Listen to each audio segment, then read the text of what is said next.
Hello students, कैसे हो आप लोग। आई होप सब लोग अच्छे होंगे और एकदम पढ़ाई ज़बरदस्त वाली चल रही होगी ना, क्योंकि अब टाइम बच्चा नहीं है बच्चा। अब थोड़ा सा नींद से आप दूरी बना लीजिएगा और जितना हो सके अपनी बुक और कॉपी जो भी है सबको नोट वोट लेके साथ में ही रहा करिए। जहाँ भी जाना है वहाँ भी जाया करिए, पढ़ा करिए। मोबाइल में पढ़ो चाहे जैसे पढ़ो, बस पढ़ो, ठीक है। बस पढ़ो बस पढ़ो। 1-2 महीने की बात है बच्चा, जब आप एग्जाम दे लोगे ना तो थोड़ा सा रिलैक्स हो गए, लेकिन एकदम ज़्यादा रिलैक्स मत होना। नेक्स्ट स्टेप के लिए रेडी हो जाना, ठीक है बच्चा।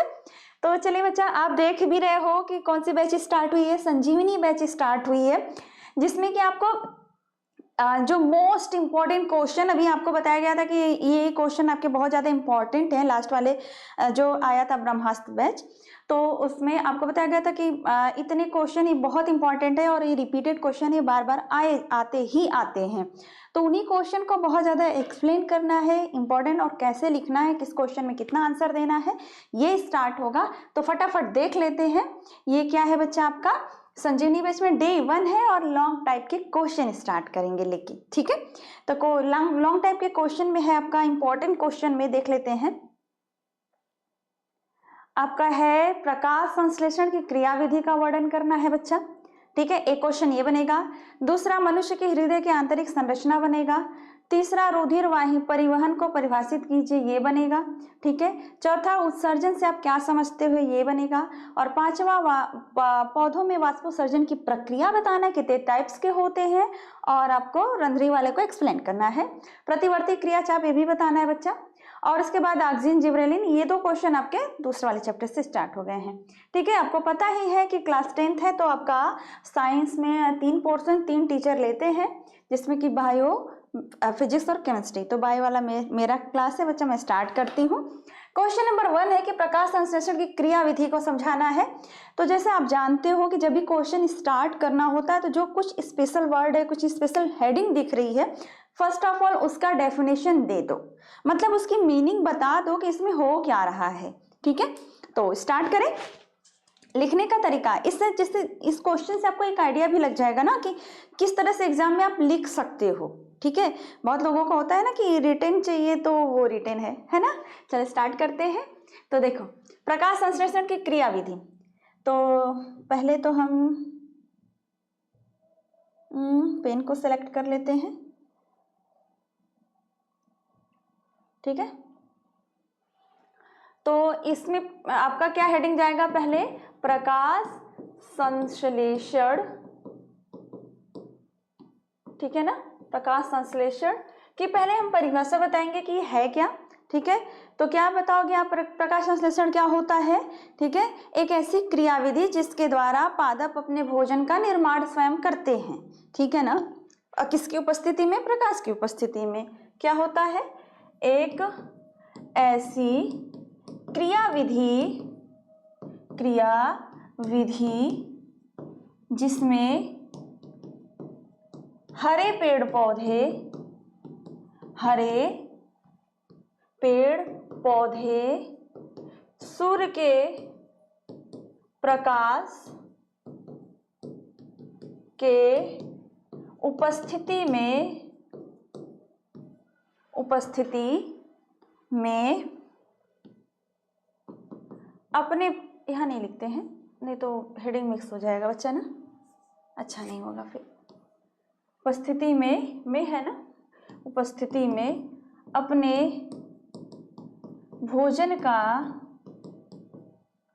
निर्माण करते हैं, ठीक है बच्चा। जितना बताएंगे उतना ही करना, बहुत आसान शब्दों में बताया जाएगा और बहुत आसानी से समझाया जाएगा। जितना कह रहे हैं उतना करते चलो, आपको समझ में आएगा। 1 मिनट ये मेरी बात सुन लेना, लिखने की कोशिश अभी मत करो, अभी मेरी बातों को समझो, ठीक है। मैं जो बोल रही हूँ, मैं जो लिख रही हूँ उसको समझो। पीडीएफ तो आपको मिलेगा ना, तो नोट्स तो खुद से बना लोगे ना, लेकिन बातों को समझे रहोगे तो आपको नोट्स मिले चाहे ना मिले, चाहे कुछ भी हो, आप खुद से भी लिख सकते हो, ठीक है ना बच्चा। ठीक है, ये हो गया। फिर इसके बाद आप इसका इक्वेशन दोगे, ठीक है ना। रासायनिक समीकरण क्या होता है, रासायनिक समीकरण, ठीक है। रासायनिक समीकरण में बच्चा आप क्या दोगे, इसका रासायनिक समीकरण जब बताओगे तो इसमें आप बताओगे क्या होता है, 6CO2 प्लस 12H2O। फिर उसके बाद क्या होगा, यहाँ होगा सनलाइट यानी कि सूर्य का प्रकाश हो जाएगा। उसके साथ ये यहाँ पर क्या होगा, हरित लवक यानी कि क्लोरोप्लास्ट हो जाएगा, क्लोरोफिल। ठीक है, फिर उसके बाद यहीं पर आपका आयरन भी साथ में रहेगा, ये उत्प्रेरक की तरह कार्य करेगा। अब क्या होगा कि आपका C6H12O6 बनेगा प्लस आपका 6O2 बनेगा, ठीक है ना। फिर उसके बाद कुछ वाष्पोत्सर्जन में आपका वाटर भी निकल जाएगा। नहीं, वाटर नहीं निकलता बच्चा, ये यहाँ नहीं होगा, ये आपका 6 ही रहेगा। ठीक है, 6 ही करो इसको। ठीक, देखा, यही काम हो रहा है। क्या हो रहा है कि कार्बन डाइऑक्साइड है आपका और वाटर है, इन दोनों मिलते हैं किसके उपस्थिति में, सूर्य की धूप की उपस्थिति में। कहाँ मिलते हैं, हरित लवक में मिलते हैं। और वहाँ पे एक Fe काम रहता है, Fe है और मैग्नीज भी है, Mn भी रहता है। ये क्या उत्प्रेरक की तरह काम करते हैं, मतलब काम को बहुत जल्दी करवाने के लिए। जैसे होता है ना कि एक हेड होता है, HOD होता है, सबको वो क्या रहता है, क्या बोलते हैं, सुपरवाइजर भी है, जो भी है, वो जितने भी लोग काम कर रहे हैं उसके अंडर में, उसको प्रेशर करता है जल्दी करो जल्दी करो, तो वो काम Fe और मैग्नीज यानी आयरन और मैग्नीज का रहता है बच्चा। ये उत्प्रेरक की तरह कार्य करता है, तब ये किस में बदल जाता है, आपके ग्लूकोज में। ये क्या है, आपका ग्लूकोज है। समझ में आ गया होगा। ये ऑक्सीजन गैस है। क्लियर हुआ, ये रासायनिक समीकरण है। अब हम इसकी बात करेंगे कि प्रकाश संश्लेषण के संघटक, प्रकाश संश्लेषण है ना के संघटक मतलब इसमें क्या क्या चाहिए होगा वो चीजें आ जाएंगी। तो क्या क्या चाहिए होता है, कार्बन डाइऑक्साइड चाहिए बच्चा, H2O चाहिए, हाँ चाहिए, सनलाइट चाहिए, बिल्कुल चाहिए, विदाउट सनलाइट कुछ होने वाला नहीं है। फिर उसके बाद और क्या चाहिए, इसमें हरित लवक चाहिए, हाँ चाहिए हरित लवक, ठीक है। फिर क्या चाहिए बच्चा, ये मैग्नीज और वो जो है आयरन है, जरूरी नहीं है नहीं हो तो भी ठीक है तो भी ठीक है, लेकिन इतनी जो चीजें हैं आपकी ये बहुत इंपॉर्टेंट है। ये 4 इसके मेन पार्ट होते हैं, 4 इसके मेन पार्ट होते हैं। समझ में आया बच्चा। चलो फिर आगे देखते हैं। अब इसके संघटक हो गए, ठीक है। अब इस प्रक्रिया में हमको देखना है कि हो क्या रहा है, तो वो देख लेते हैं। प्रकाश संश्लेषण की क्रिया विधि को पूछ बोला है ना, तो यहाँ तक आपका देखो ना, एक प्रकाश संश्लेषण का डेफिनेशन हो गया, दूसरा इसका रासायनिक समीकरण हो गया, तीसरी हेडिंग हो गया प्रकाश संश्लेषण के संघटक हो गया। अब चौथी हेडिंग बच्चा हम देखते हैं कि चौथी हेडिंग हम क्या कर सकते हैं यहाँ पर, ठीक है ना। चौथी हेडिंग में हम देख लेते हैं कि चौथी हेडिंग में हम क्या कर सकते हैं, ठीक है। ये आपकी चौथी वाली हेडिंग होगी, ये बाउंड्री बना दे रहे हैं ये आपका, ताकि आप अलग कर सको। ये है एक हेडिंग ये था, एक हेडिंग ये था, एक हेडिंग ये था, मिला ना आपको, ठीक है। अब देखो चौथी हेडिंग में क्या जाएगा, प्रकाश संश्लेषण की जो क्रिया विधि है उसको स्टार्ट करते हैं। तो क्या लिखोगे हेडिंग, प्रकाश संश्लेषण, यहाँ पर संश्लेषण ये है, ठीक है ना। प्रकाश संश्लेषण क्या होगी कि क्रिया विधि, ठीक है बच्चा, क्रिया विधि। तो अब इसमें मेन जो वर्क हो रहा है वो हम स्टार्ट करते हैं कि क्रिया विधि में क्या होगा। पहला पॉइंट है, ग्रीन ले लेते हैं अब क्योंकि अब लिखना है, ठीक है ना।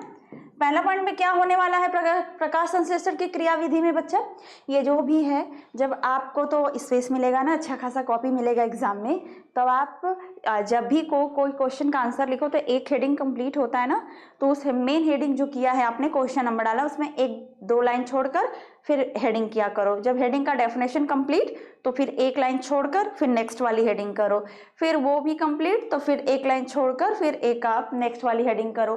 तो इस तरह से देखने में साफ सुथरी कॉपी भी होती है और एग्जामिनर को भी प्रॉब्लम नहीं आती है। समझ में आया? और थोड़ा सा पेज भी कवर होता है, ठीक है ना। चलो, तो क्रियाविधि में क्या है, इसमें देखो जो है प्रकाशीय ऊर्जा, यहाँ पे लिखना होगा हम मेन चीजें लिख रहे हैं कि क्या हो रहा है, इसको आप डिटेल कर सकते हो। प्रकाशीय ऊर्जा का रासायनिक ऊर्जा में बदलना, ठीक है, एक काम ये होता है। दूसरा काम क्या होता है, दूसरा काम है जल के अणुओं का अपघटन,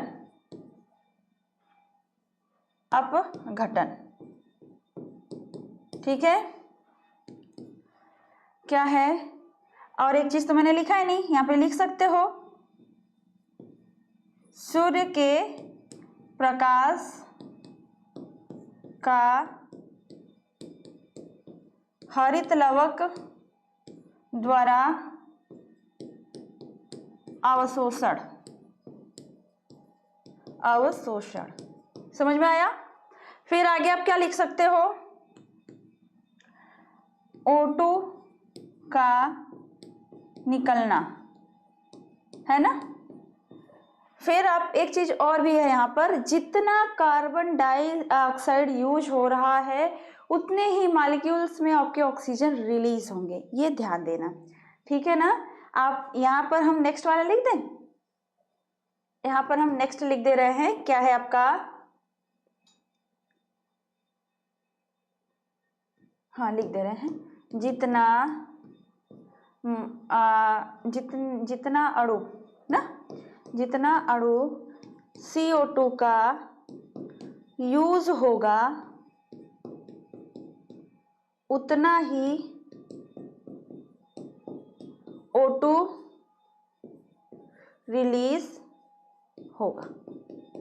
समझे बच्चा? देखो कितना आसान हो गया आपको क्वेश्चन। अब अच्छे से क्वेश्चन समझ में आ गया कि आपको करना क्या है। इन्हीं वर्ड को आप थोड़ा डिटेल अच्छे से लिख सकते हो, समझा दे रहे हैं, फटाफट आप देख लो कि प्रकाश संश्लेषण में क्या है कि एक ऐसी क्रियाविधि जिसमें हरे पेड़ पौधे सूर्य के प्रकाश की उपस्थिति में अपने भोजन का निर्माण करते हैं, उसे प्रकाश संश्लेषण कहते हैं। आगे भी लिखना है, इन्हें यानी हरे पेड़ पौधों को, इन्हें स्वपोषी जीव कहा जाता है, यानी हरे पेड़ पौधों को स्वपोषी जीव कहा जाता है। और आगे भी है, और इस प्रकार के पोषण को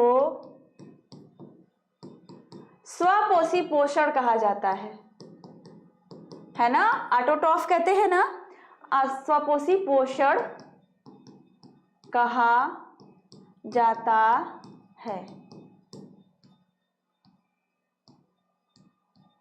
है ना। अब अंडरलाइन कर दे मेन चीजें जहां पर होंगी। देखो, पोषण को स्वपोषी, देखो स्वपोषी जीव ऐसे जीवों को कहा जाएगा, और इस प्रकार के पोषण को स्वपोषी पोषण कहेंगे, ठीक है ना। तो और रासायनिक समीकरण समझ में आ गया और चीजें समझ में आ गई, और क्या क्या यूज होगा, तो कार्बन डाइऑक्साइड है आपके, ये है आपका क्या है, जल का मात्रा है, और सूर्य की धूप है, हरित लवक, ये सी चीजें यूज होनी ही होनी है। इसमें से कोई एक भी नहीं रहेगा तो काम नहीं होने वाला है। फिर प्रकाश संश्लेषण की क्रियाविधि में आप बताओगे कि इस क्रियाविधि में प्रकाशीय ऊर्जा रासायनिक ऊर्जा में बदलती है। दूसरा, इसमें सूर्य की धूप को हरित लवक अवशोषित करता है। तीसरा, इसमें जल के अणुओं का अपघटन होता है। चौथा, अणुओं का अपघटन होता है। चौथा, इसमें O2 निकलता है। पांचवा, कि इस जितना अणु CO2 का लिया जाता है उतना ही आपके ऑक्सीजन के अणु रिलीज होते हैं। ठीक है, फिर आप नेक्स्ट भी बता सकते हो कि जो आप याद रखना, जो भी ऑक्सीजन निकलता है ना बच्चा, वो जल के अणुओं का ऑक्सीजन होता है, न कि कार्बन डाइऑक्साइड का। ठीक है, तो मैं इसको कहाँ इसमें ऐड करूं? ठीक है, मैं यहीं पे ऐड कर देती हूं। हमेशा याद रखना, हमेशा H2O का ही O2 रिलीज होता है। अब याद रहेगा। अब बच्चा देखो, एक हेडिंग इतना कवर करोगे, दूसरी हेडिंग हो जाएगी, तीसरी हेडिंग हो जाएगी, चौथी हेडिंग हो जाएगी, हो गया ना विधि, कंप्लीट हुआ ना, बस यही चीज है। चलो नेक्स्ट क्वेश्चन देखते हैं। मनुष्य में हृदय की आंतरिक संरचना बताना है बच्चा।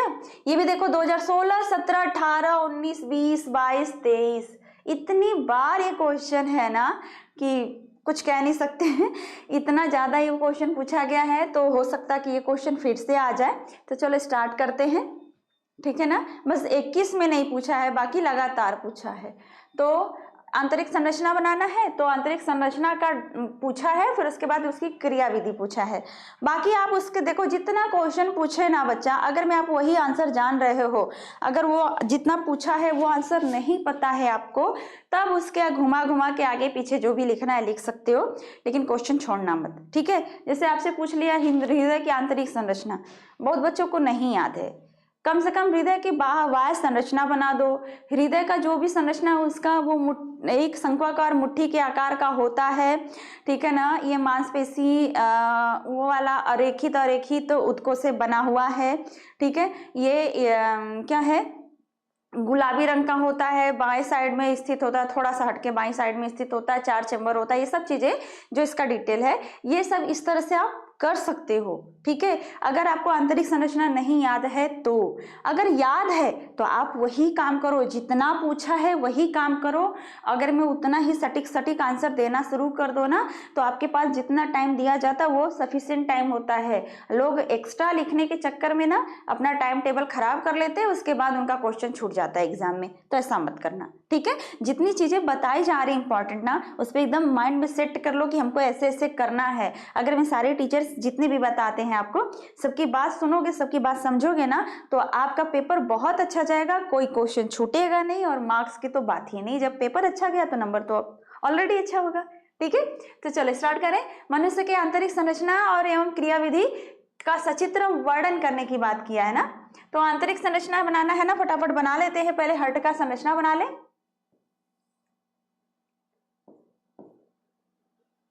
एक मिनट, छोटा सा बनाएंगे ना बच्चा, ज्यादा बड़ा बना देंगे तो फिर हमको लिखने में प्रॉब्लम हो जाएगी।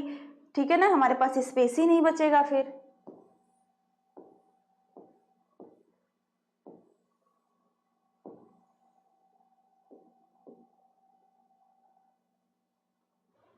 ठीक है,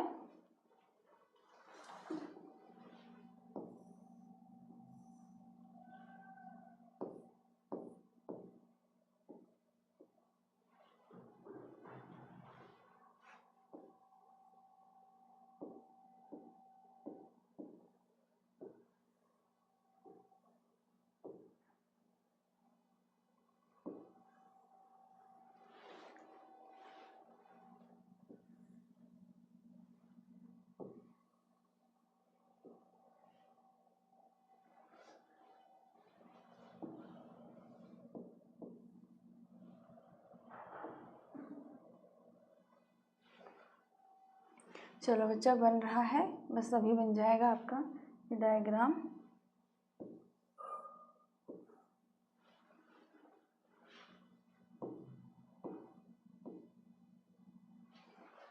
ठीक है, ये डायग्राम बनाने वाला चक्कर जो होता है ना, टाइम टेकन होता है बच्चा, लेकिन बहुत ये टाइम टेकन होता है, जिसकी वजह से जो एक्सप्लेनेशन का है टाइम ना, वही आपका खराब हो जाएगा, वही आपका पक्का खराब होने वाला है कि टाइम थोड़ा कम मिलता है डायग्राम बनाने के चक्कर में। ठीक है,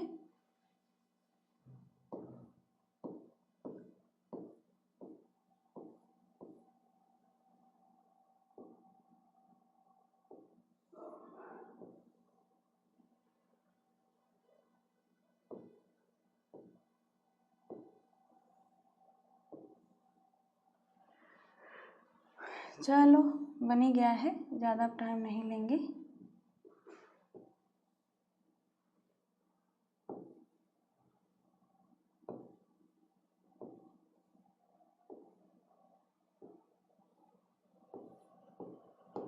चलो हो गया लगभग, ठीक है।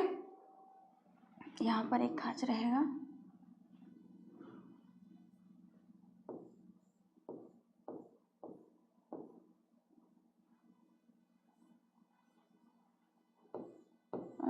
हो गया।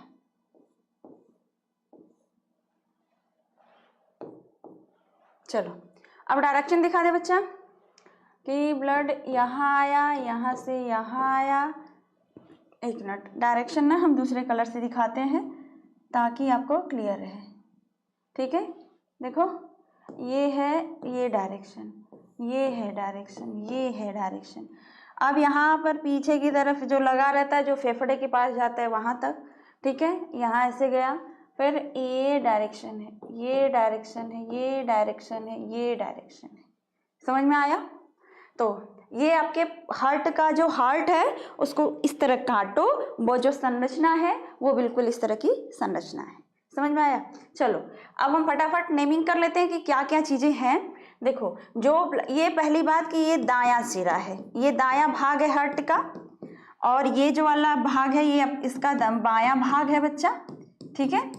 दाएं भाग में आपके पूरे शरीर का जो ब्लड है वो ये उस साइड से ऊपर का, ये दोनों की दोनों क्या है, आपकी शिराएं हैं। ये आपकी शिराएं हैं, ठीक है ना। ये दोनों शिराएं हैं जो ब्लड को लेकर इसमें आई हैं, ठीक है ना। और ये जो मुड़ेगा, ये वाला डायग्राम जो होगा, ये वाला जो डायग्राम, ये वाला मुड़ के जाएगा, ये पल्मोनरी आपकी क्या हो जाएगी, शिरा हो जाएगी, जो कि ब्लड को नहीं, पल्मोनरी धमनी हो जाएगी, जो कि ब्लड को कहाँ लेकर जाएगी, फेफड़े के पास। ये जो है आपकी पाइप जा रही है, ये पल्मोनरी, एक मिनट, पल्मोनरी, इसको बंद कर दो यहाँ तक, नरी, ये धमनी, ठीक, ये हो गई। अब क्या है आगे, यहाँ पर जो ये ब्लड यहाँ से आया है, ये आपकी पल्मोनरी शिरा है। ये आपकी क्या है, पल्मोनरी शिरा, ठीक है। आया ब्लड, ठीक। अब उसके बाद यहाँ से जो निकल रहा है ये आपकी धमनी है, ठीक है ना। ये निकला है जो इससे, ठीक है, ये महाधमनी कहा जाएगा, जो कि आगे चल के धमनी में बदलेगा, ठीक है। उसके बाद ये वाला पार्ट दोनों हैं, ये आपके क्या हैं, ये और ये अलिंद है, ठीक है ना। और जो ये और ये वाला पार्ट है ये आपका नीलय है। इतना क्लियर हुआ पूरा डायग्राम से,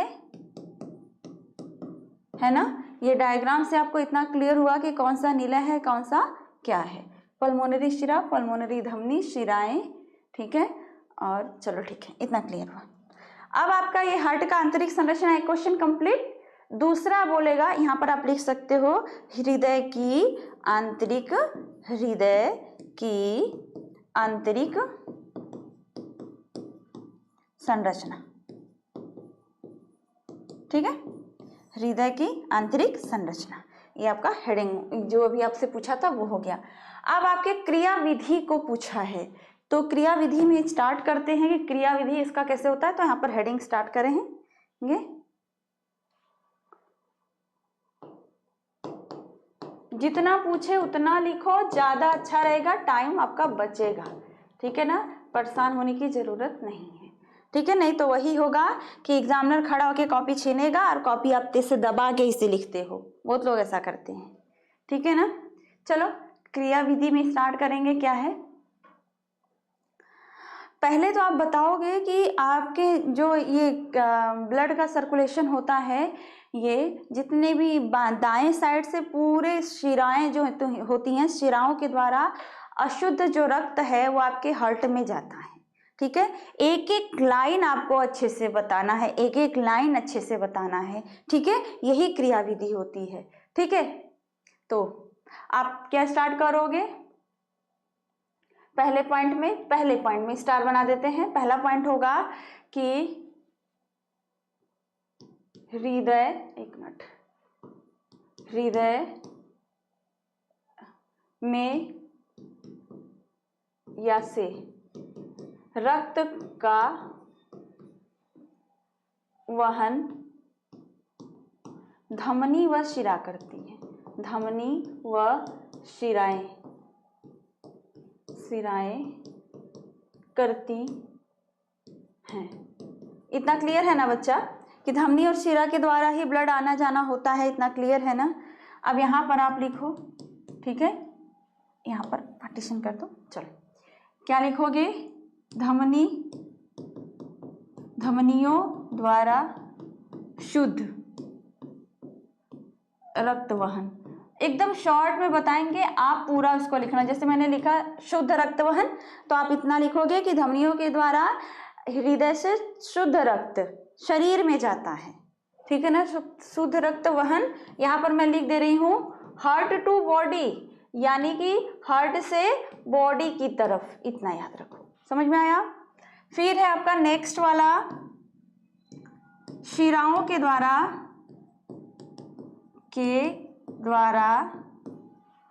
अशुद्ध रक्त वहन। अब तो क्लियर हो जाएगा ना, अशुद्ध रक्त वहन। लिखने की कोशिश मत करना, पहले समझ लो, फिर आप आराम हो जाएगा लिखने में। बॉडी टू हार्ट, यानी पूरी बॉडी से हार्ट में, ठीक है। ये स्टार है, ठीक है, स्टार अच्छे से बना दो।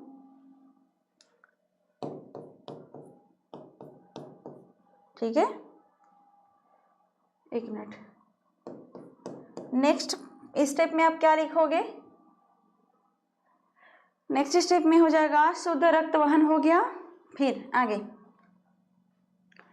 पल्मोनरी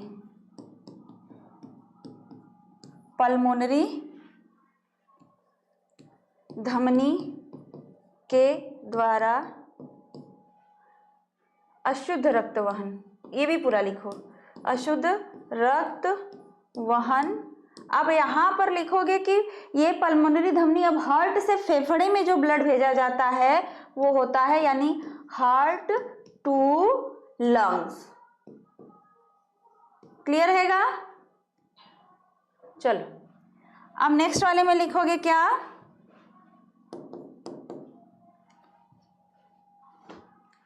ठीक है, अब नेक्स्ट में लिखोगे पल्मोनरी शिरा के द्वारा शुद्ध रक्त का वहन। ये तो आपको पता ही चल जाएगा कि कैसे होगा। ये क्या हो जाएगा? Lungs to heart. ठीक है बच्चा, चलो नेक्स्ट में देखेंगे अब क्या है।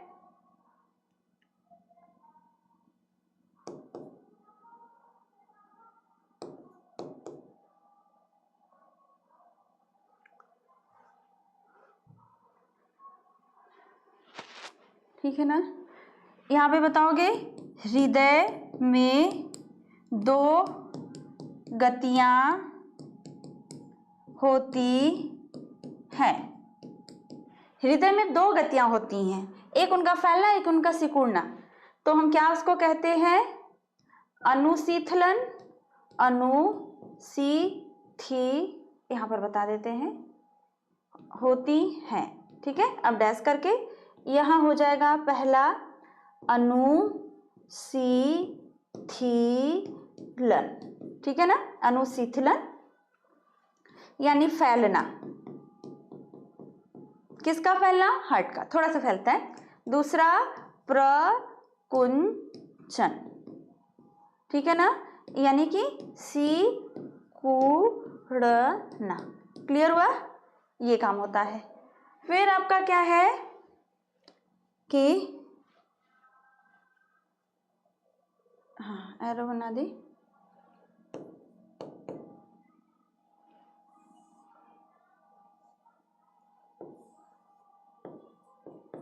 नेक्स्ट वाले में देखते हैं कि क्या है आपका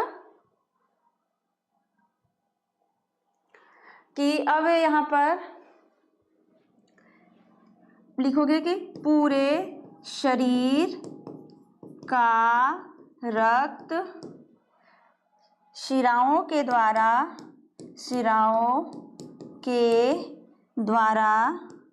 सबसे पहले, ये इन्हीं का है बच्चा, ये इन्हीं का है, ठीक है ना, ठीक है। सबसे पहले दाएं अलिंद में पहुंचता है, ठीक है ना। इसके बाद है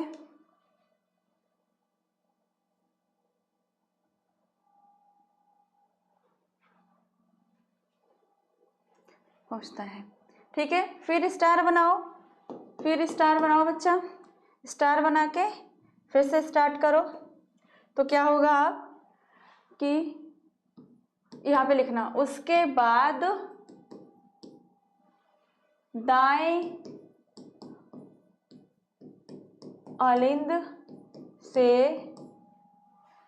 अलिंद से कहाँ पर जाएगा, दाएं नीलय,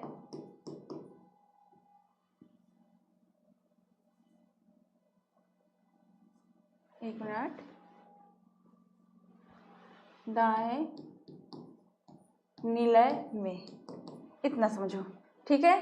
फिर नेक्स्ट है दाएं नीलय से कहाँ पहुंचेगा, पल्मोनरी धमनी में। ये क्रिया विधि है कि कैसे कैसे ब्लड पास हो रहा है, हम ये बता रहे हैं, समझ में आया, ठीक है। फिर पल्मोनरी धमनी से कहाँ पहुंचेगा, फेफड़े में,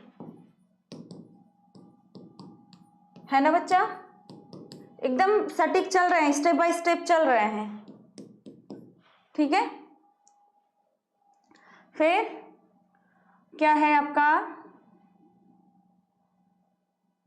आगे होगा पल्मोनरी शिरा के द्वारा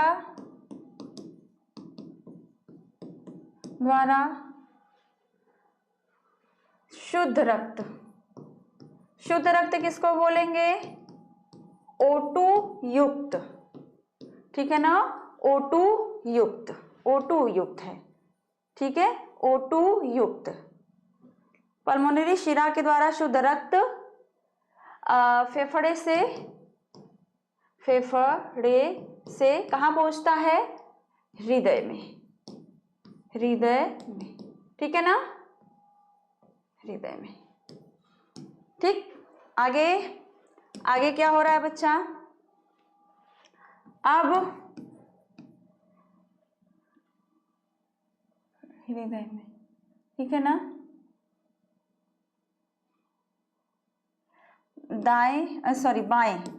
बाएं अलिंद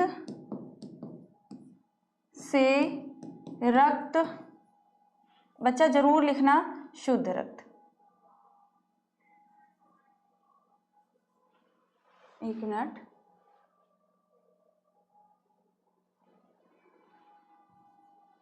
से शुद्ध रक्त कहाँ पहुंचेगा, बाएं नीलय में, ठीक है। इतना हुआ, आगे आप वर्ड अपना ऐड कर लेना, ठीक है ना, नीले में पहुंचता है ऐसे करके, ठीक। फिर नेक्स्ट वाला है क्या कि बाएं नीलय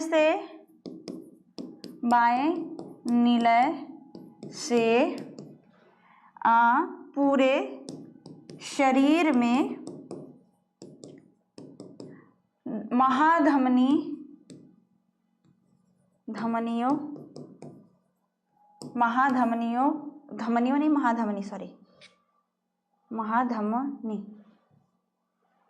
धमनी व धमनियों के द्वारा, ठीक है, द्वारा पहुंचता है, ये हो गया। फिर हृदय एक बार में सॉरी 1 मिनट में होना चाहिए था, 1 मिनट में 70 से 80। अब आप सोचोगे 70 से 80 बोल रही हैं, ऐसा कैसे होगा, 72 होना चाहिए था। बच्चा बूढ़े लोगों में ज़्यादा रेट भी हो जाता है, 80 भी हो जाता है, अरे हम लोगों में 80 हो जाता है। जब हम लोग सोते हैं तो कम हो जाता है और एक्टिव रहते हैं तो बहुत जल्दी जल्दी होता है। तभी तो दौड़ दौड़ के आते हो तो हार्ट बहुत तेज़ी से चलता है ना, तो उस समय हार्ट रेट बढ़ जाता है। 70 से 80 बार रक्त पंप करता है। समझ में आया? ठीक है। नेक्स्ट इस 1-2 लाइन और लिखना है। जब शरीर का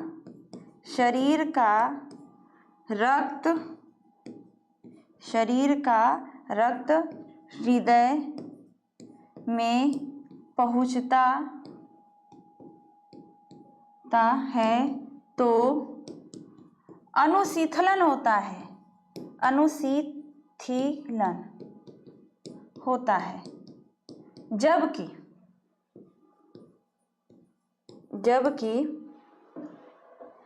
हृदय से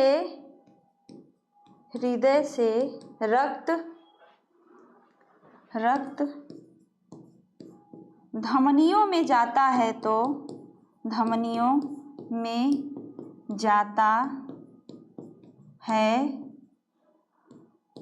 तो प्रकुंचन होता है।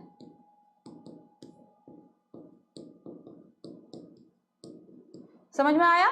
ऐसे पूरा आपको लिखना है, स्टेप बाय स्टेप सारा कुछ आपको क्लियर हुआ कि किस तरह से रक्त जा रहा है, किस तरह से रक्त आ रहा है, क्लियर हुआ। चलो बच्चा, अब हम बात करेंगे, ये कंप्लीट हुआ, इसका आंसर ही वहां पर था। तो 1 मिनट में यहाँ पर वहां क्वेश्चन नंबर डाल दूं।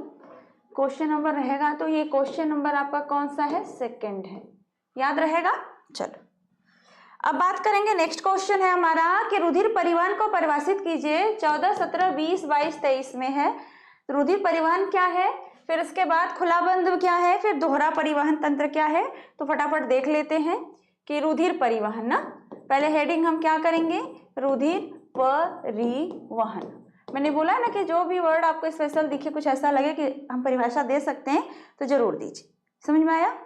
चलो, तो रुधिर परिवहन क्या है पहले इसको हम देख लेते हैं। तो रुधिर परिवहन में आगे ये क्या है हमारा, जैसे कि जीवों, उच्च वर्ग रहना चाहिए था, ऐसा लिखते हैं,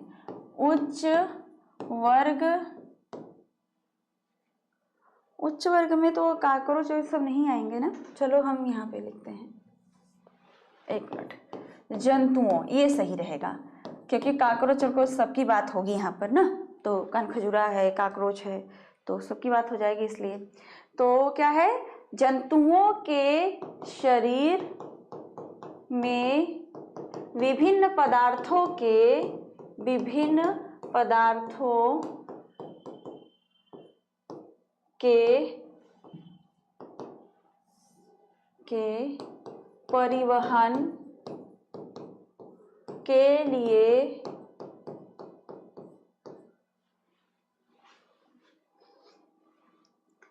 परिवहन के लिए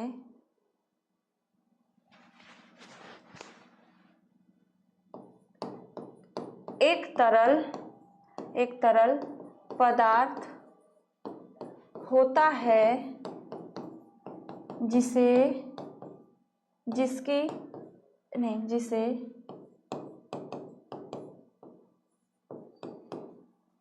रुधिर परिवहन कहते हैं। जो भी पदार्थ है, खाना पीना, गैस का परिवहन हो, कोई भी हो, हार्मोन्स का हो, दवा खा रहे उसका हो, चाहे जो हो जाए बच्चा, सबका आपका क्या है कि रुधिर परिवहन किसके द्वारा होता है, परिवहन पूरे शरीर में किसके द्वारा फैलता है, रुधिर के द्वारा। तो हम एक तरल पदार्थ होता है जिसे हम रुधिर 1 मिनट कहते हैं तथा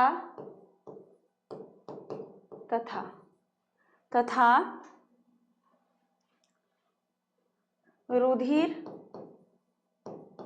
के द्वारा वहन को रुधिर परिवहन कहते हैं। अब क्लियर हो गया? रुधिर परिवहन कहते हैं। समझ में आया ना? क्लियर हुआ ना कि एक पदार्थ ऐसा तरल पदार्थ है जिसके द्वारा सारी चीजें शरीर की इधर से उधर चली जा रही हैं, तो इस तरह के वहन को क्या कहेंगे? रुधिर वहन कहेंगे। ठीक है, रुधिर परिवहन। तो अब इसके बाद है कि इसके प्रकार की बात कर लेंगे। प्रकार की जब हम बात करेंगे तो दो प्रकार होता है, यहीं पर हम बता दें इनको। ठीक है ना, कि एक खुला और एक होता है बंद। ठीक है ना, खुला और बंद। खुला में क्या एग्जाम्पल में आता है? ऐसे जो लिखो, यहां पर लिख दे, एक मिनट पेन का कलर चेंज करें। खंड युक्त शरीर, खंड युक्त शरीर वाले जीवों में। समझ में आया? मतलब ऐसे जीव हैं जिनका शरीर खंड युक्त है, अलग अलग खंड खंड, जैसे कि कानखजूरा, जिसे लोकल में आप गोजर बोलते हो, तिलचट्टा, ये है। मोलस्का के कुछ जंतु, यानी कुछ आर्थ्रोपोड्स के, कुछ मोलस्का के ऐसे जंतु हैं जिनका शरीर खंड युक्त होता है ना, तो उनमें खुला परिसंचरण पाया जाता है। खंड खुला याद रहेगा, खंड रहेगा और खुला। ठीक है ना, खंड युक्त शरीर में ही खुला परिसंचरण पाया जाएगा। ठीक है ना, जीव में। एग्जाम्पल में क्या हो जाएगा? तिलचट्टा, तिलचट्टी लिख दिए सॉरी बच्चा, तिलचट्टा। और क्या हो जाएगा? एक एग्जाम्पल बताए ना, कान खजूरा, इनमें होता है। समझ में आ गया? बंद क्या है? जिनका शरीर खंडयुक्त नहीं है, जैसे हम लोग हैं, खंडयुक्त शरीर नहीं है ना। ऐसा नहीं ना कि ये अलग निकाल के रख दो, ये अलग निकाल रख दो, ठीक है सब चलेगा, नहीं ना। हमारे यहाँ तो एक कट कहीं पर भी लगाओ, अगर में इनर साइड में लग गया, धमनी में लग गया, पूरे शरीर का ब्लड बाहर आ जाएगा, ऐसा होता है। पर इन लोगों में, खुला वाले में ऐसा नहीं होता है। उनका एक पार्ट कट भी गया तो कुछ दिन तक वो जिंदा रह सकते हैं। जैसे कि तिलचट्टा का अगर में सिर वाला पार्ट हटा दिया जाए तो लगभग 1 हफ्ता 10 दिन तक वो सर्वाइव कर लेता है, वो जिंदा रहता है। सोच लो, है ना।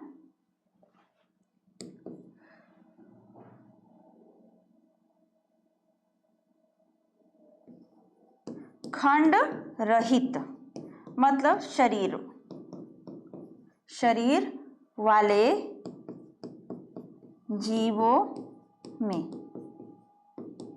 ठीक है ना। एग्जाम्पल में है आपका मनुष्य है, हाथी, घोड़ा, बंदर, खरगोश, जो भी करना है लिख सकते हो, ये सब हो जाएगा। चलो इतना क्लियर हुआ। एक हेडिंग ये हो गया, उसके नीचे ये वाली हेडिंग जाएगी। आप इसको डिटेल इस तरह से कर सकते हो कि ये खंड रहित जीव, शरीर वाले जीवों में पाया जाता है। जैसे कि ये सारे जीव आएंगे जो मैंने बता दिया। ठीक है, चलो फिर अब बात करेंगे आगे हम इनका क्या लिखना है, दोहरा परिसंचरण। यही मांगा है ना, तो तीसरी हेडिंग आपकी जाएगी दोहरा परिसंचरण।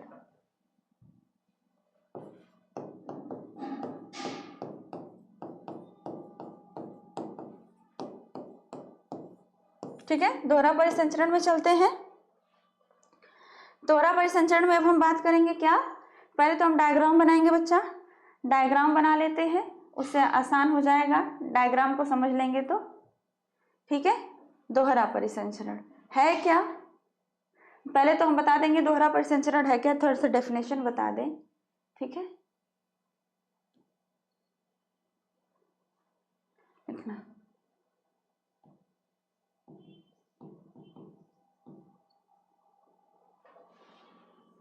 ऐसे लिखते हैं। चलो, कुछ जीवों में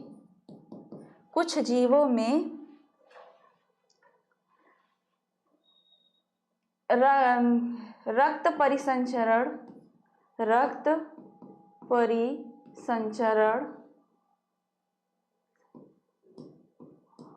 दो बार होता है। होता है। अब डैश करके पल्मोनरी द्वारा, और उसके बाद है आपके धमनी और शिराओं द्वारा।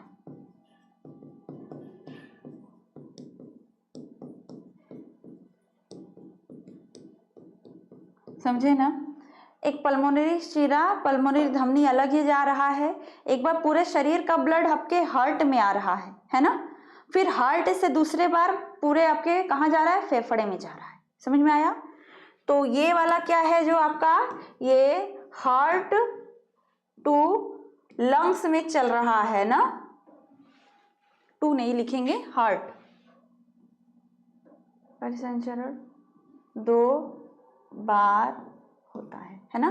हार्ट होगा एंड लंग्स के बीच, ठीक है ना?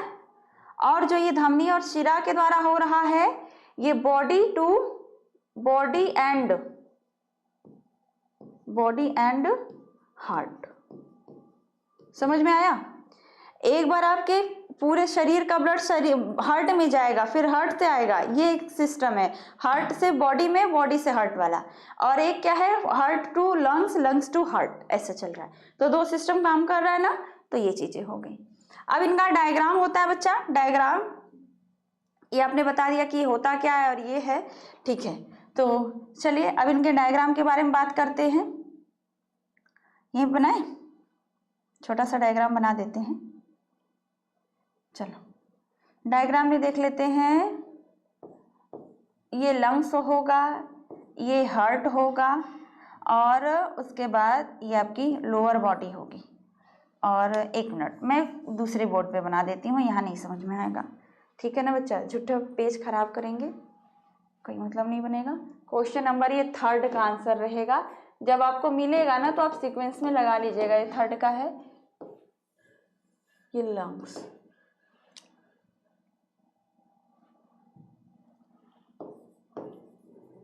लंग्स हो गया, ठीक है? लंग्स का हो गया। एक तरफ करो क्या? एक तरफ करती हूँ, रुको।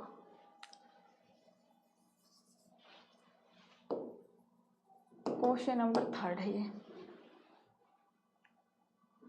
कौन सा कलर? ये कलर चलेगा क्या?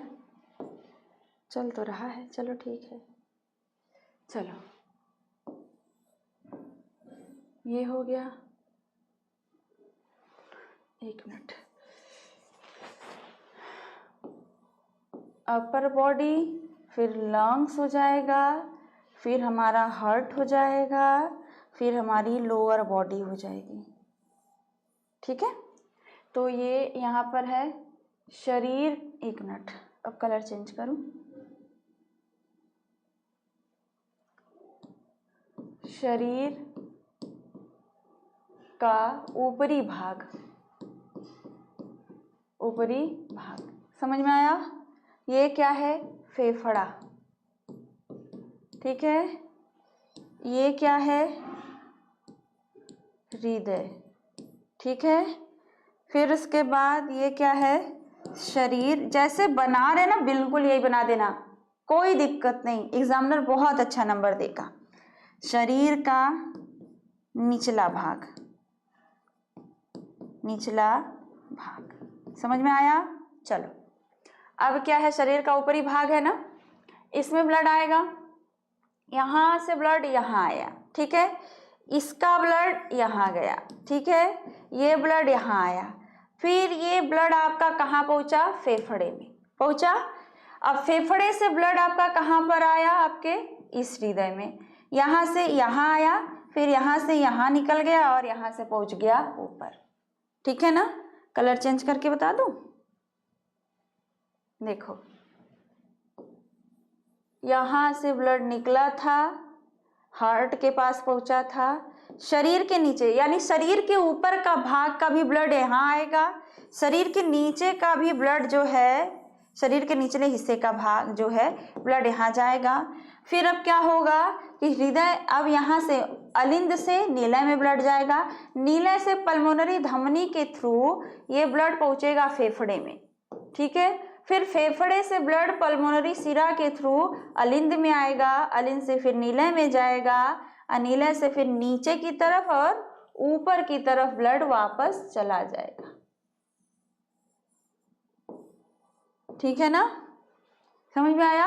तो आप देख रहे होंगे कि एक फेफड़े और हार्ट के बीच का हो रहा है, ठीक है ना। तो ये फेफड़े और हार्ट के बीच का है, तो इसको अलग से दिखाना पड़ेगा ना। ये फेफड़े और हार्ट के बीच का है, तो ये आपका पल्मोनरी परिसंचरण है। ठीक है ना।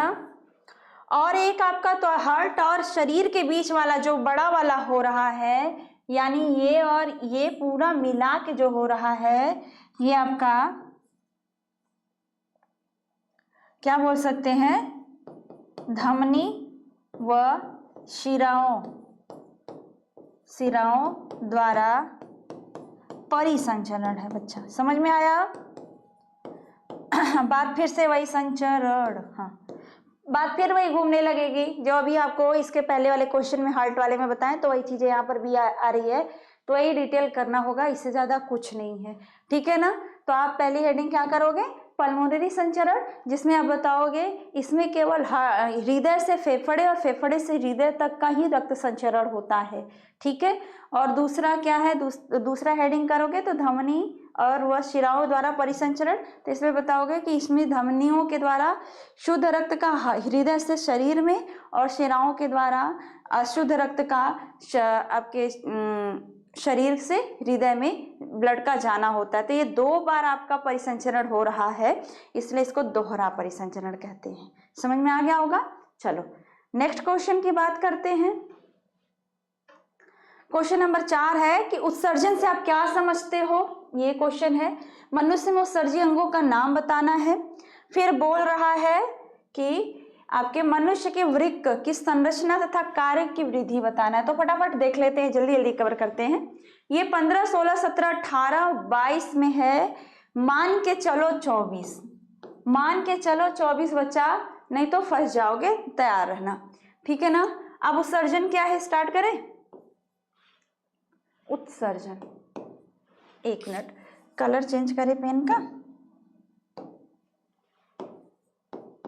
उत्सर्जन पहले डेफिनेशन जाएगा, है ना।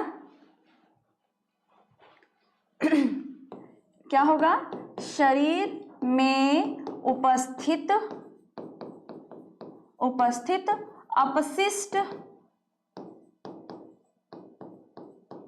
अपशिष्ट पदार्थों का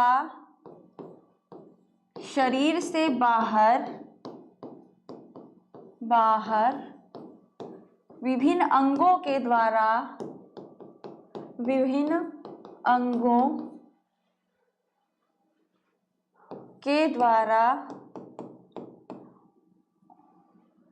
उत्सर्जित होना। उत्सर्जित का मतलब बाहर निकलना। ठीक है ना। होना क्या कहलाएगा, उत्सर्जन कहलाता है।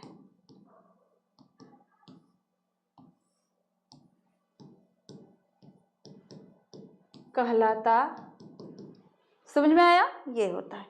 यानी हमारे शरीर की जो गंदगी है ना, वो विभिन्न अंगों के द्वारा बाहर निकल जाए, चाहे जैसे जो भी अंगों काम करे, तो आपके क्या हो जाते हैं, उत्सर्जन हो जाते हैं। समझ में आया। चलो अब विभिन्न अंगों के नाम, जितना बोला उतना ही काम करते हैं। उत्सर्जी अंगों के नाम,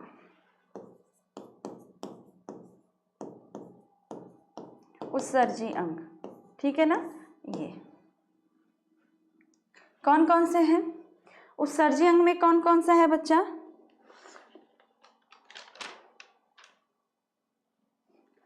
एक मिनट बच्चा, थोड़ा रुकना। तो ये देखो, एक जो दिया पल्मोनरी द्वारा जो है, और एक जगह ना आपको ये धमनी व शिरा के द्वारा जो है, इसी को या करके इस नाम से भी दिया होगा कि दैहिक सिस्टेमिक परिवहन, यही बात होगी। ठीक है ना। हम अपने लैंग्वेज में धमनी व शिराओं द्वारा परिवहन लिखेंगे, या फिर दैहिक, आपके बुक में जो दिया होगा दैहिक सिस्टेमिक परिवहन, ये भी लिख सकते हो, या परिसंचरण। समझ में आया? ये वाला भी डाल सकते हो या करके, ठीक है ना। ये चलो, तो उत्सर्जी अंग में कौन कौन सा आएगा बच्चा? लीवर है, त्वचा है, फेफड़ा है, बड़ी आंत है, किडनी है। लीवर जरूर आएगा, है ना। दूसरा, क्योंकि आपके शरीर में जो नाइट्रोजनी अपशिष्ट पदार्थ होता है ना, उसको इकट्ठा करके यूरिया में बदलने का काम लीवर ही करता है। फिर वो ब्लड में मिक्स होके हमारी किडनी के पास आता है, किडनी बस उसको छान देता है, ठीक है ना, छान देता है और बाहर कर देता है। तो उत्सर्जी अंग है, लीवर है, फेफड़ा है, त्वचा भी है। फेफड़ा कैसे करता है? CO2 को निकालता है ना। लीवर किसके लिए है? यूरिया के लिए है। त्वचा क्या है आपके लिए? कि पसीना भी होता है ना, पसीने व तैलीय पदार्थ, तेल चिपचिपा निकलता है ना, वो चीजें भी हैं, ठीक है ना। बड़ी आंत भी है बच्चा। बड़ी आंत क्यों है? क्योंकि ये आपके मल को बाहर करती है, मल को, है ना। फिर उसके बाद आप किडनी डालोगे इसमें, जो कि मेन आपको किडनी के बारे में ही जानना है, ठीक है ना। ये किडनी क्या बाहर निकालती है? यूरिन, है ना। समझ में आया? ये आपके उत्सर्जी अंग हो गए। मैं आपको यहाँ साइड लिख रही हूँ क्योंकि हमारे पास स्पेस नहीं फिर बचेगा, दिक्कत होगी हमको, तो इसलिए मैं लिखी हूँ। लेकिन आप क्या लिखोगे? उत्सर्जन हेडिंग बीच में डालना, फिर नीचे से इसके बारे में लिखना, फिर नीचे हेडिंग डालना उत्सर्जी अंग, फिर 1 2 बाई 1 ये पूरा लिख देना। फिर नेक्स्ट हेडिंग करना क्या है आपका? कि किडनी की संरचना, ठीक है, नेक्स्ट हेडिंग होगा। फिर उसके हेडिंग संरचना बनाने के बाद तीसरा हेडिंग हो जाएगा, अरे चौथा हेडिंग हो जाएगा कि किडनी की कार्यविधि, है ना। समझ में आया? चलो, ऐसे ही हेडिंग होगा, यानी पहला हो गया, दूसरा हो गया, तीसरा हेडिंग क्या हो जाएगा? किडनी की संरचना, ठीक है। यहां से इसे हटा दो।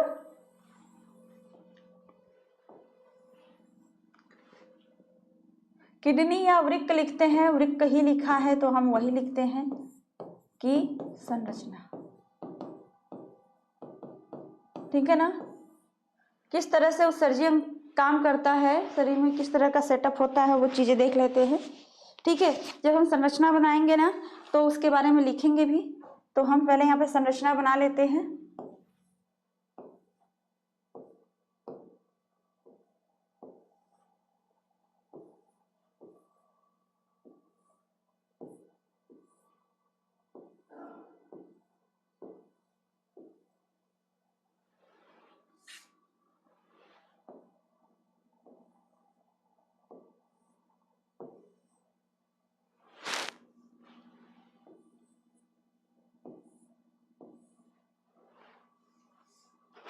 एक मिनट बच्चा, जैसा सोच रहे हैं ना कि वैसा बन जाए तो बन नहीं पा रहा है।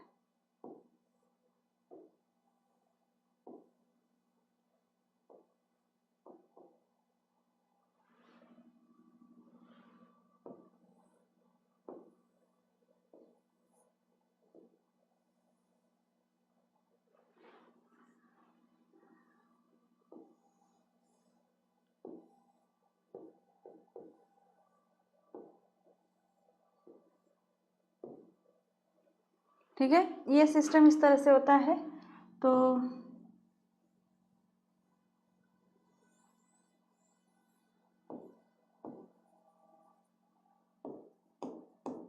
ये किडनी हो गई, ये आपका मूत्रवाहिनी हो गई, मूत्राशय हो गया, मूत्रमार्ग हो गया। चलो, ये है आपका, अब नेमिंग कर देते हैं फटाफट।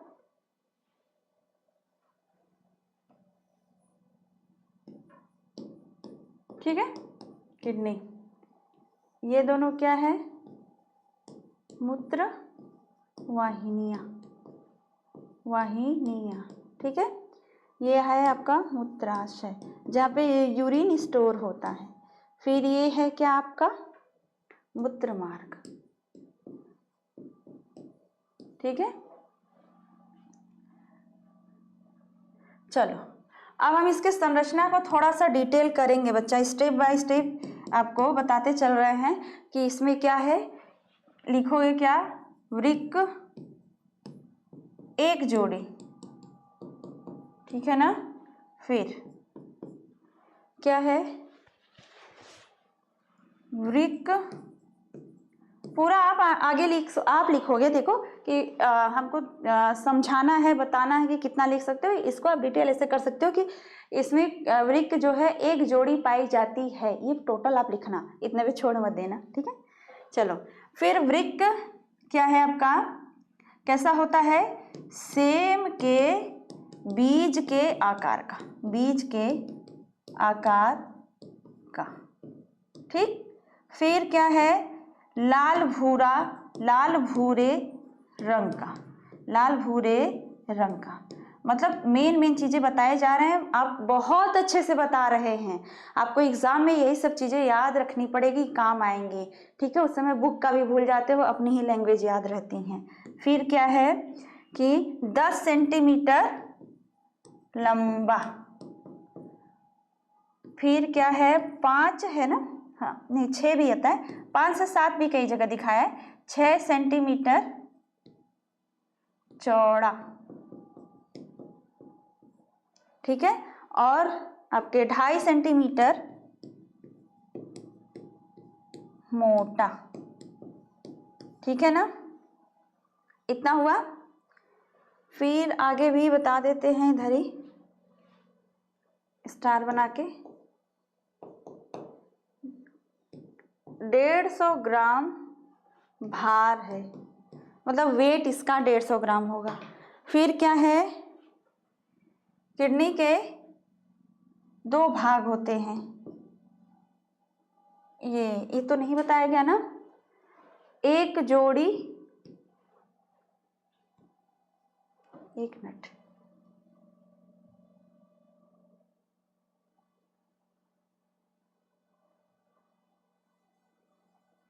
ये हमको इस तरह पेन में लिखना चाहिए था, नहीं तो कंफ्यूज हो जाओगे बाहर। एक जोड़ी मूत्रवाहिनी, ठीक। फिर क्या है, और भाग क्या है, मूत्राशय, ठीक। फिर नेक्स्ट भाग क्या है, मूत्र मार्ग। इसमें भाग, अच्छा भाग नहीं बताया गया था ना। अच्छा बच्चा एक मिनट, ये मत करना नहीं तो गड़बड़ हो जाएगा। भार, ठीक है। फिर बस एक चीज बताएंगे, किडनी यानी वृक्क के 2 भाग, बस यहीं तक बताएंगे, इससे ज़्यादा आपको जानना भी नहीं है आपके लेवल के हिसाब से। एक होता है कॉर्टेक्स, वल्कुट कहते हैं शायद उसको, और दूसरा मेड्यूला, ठीक है ना। इसे कॉर्टेक्स को हम वल्कुट कहते हैं, ठीक है। किडनी के 2 भाग होते हैं, मेडुला जो होता है अंदर वाला भाग है, ठीक है ना। ये जो भाग है ये क्या है इसका, मेड्यूला, और ये भाग जो है इसका क्या है, वल्कुट है, बाहर वाला भाग। समझ में आया, अंदर वाला जो भाग है मतलब इतना कवर होता है, ये अंदर वाला ये है, बाहर वाला वो है। तो समझ में आया, किडनी की संरचना में इतनी सारी चीजें आपको लिखनी पड़ेंगी, ठीक है। अब स्पेस तो है नहीं, अब हमको यहाँ पर अब क्या करना है। क्वेश्चन नंबर कौन सा था, 4 है ना।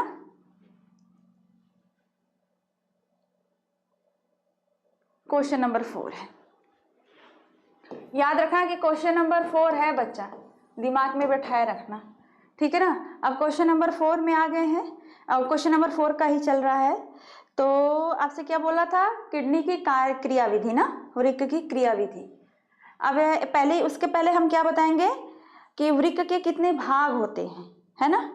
वृक्क के कितने भाग होते हैं, पहले वृक्क के करें। उत्सर्जी अंग के कितने भाग होते हैं, उत्सर्जी तंत्र, यहां लिखते हैं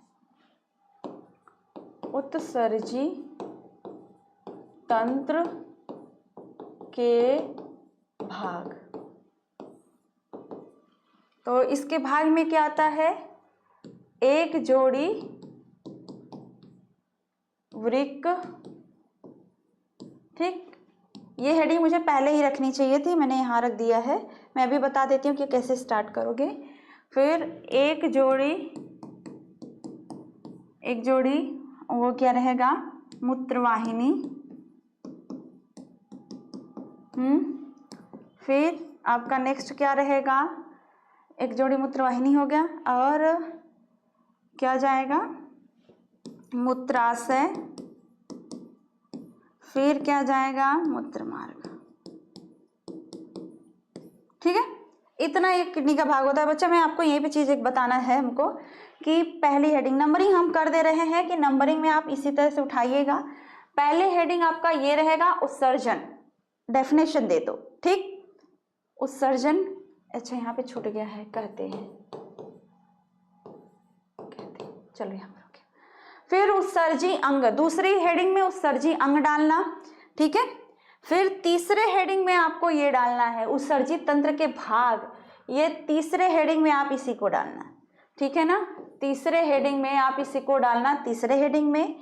चलो अब आगे चौथे में वृक्क की संरचना रहेगा, ये आपका चौथे में वृक्क की संरचना। स्टेप बाय स्टेप क्लियर हुआ, पहले डेफिनेशन, फिर उत्सर्जी अंग, फिर आपके उत्सर्जी तंत्र के भाग, फिर उत्सर्जी तंत्र में किडनी आया तो किडनी के बारे में हुआ, ये उसका डायग्राम हो गया। अब इसके बाद है जो उत्सर्जन के चरण होंगे, कैसे कंप्लीट होगा। ठीक है, एक चीज और नहीं लिखे ना यहाँ पर, एक चीज और ऐड करना चाहिए था मुझे। चलो यहाँ पर मैं यहीं पर ऐड कर देती हूँ, स्टार बना के।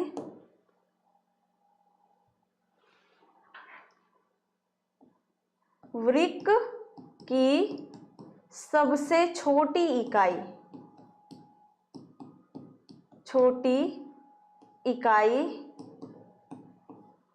अब मैं कलर चेंज करूंगी, जो मेन है नेफ्रॉन। ठीक है, ये चीज। तो देखो एक स्टार, ये दो चीजें हो गई, तीन। ठीक है, ये हो गई, ये हो गई, फिर ये हो गई। ठीक है, इतने आप किडनी के बारे में देख लिए ना बच्चा, ये आपने किडनी के बारे में इतनी सारी चीजें देख लिया। ठीक, चलो अब आ जाते हैं नेक्स्ट में। तो तंत्र के भाग हो गए। अब हम देखेंगे कि उत्सर्जन के जो आपके उत्सर्जित तंत्र है तो उसके कंप्लीट कैसे होती है, उसकी क्रिया विधि कैसे होती है। ठीक है ना, तो हेडिंग करें, यहाँ पर आपका हेडिंग होगा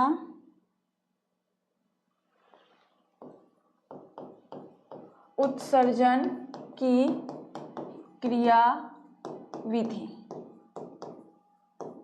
उत्सर्जन की क्रिया विधि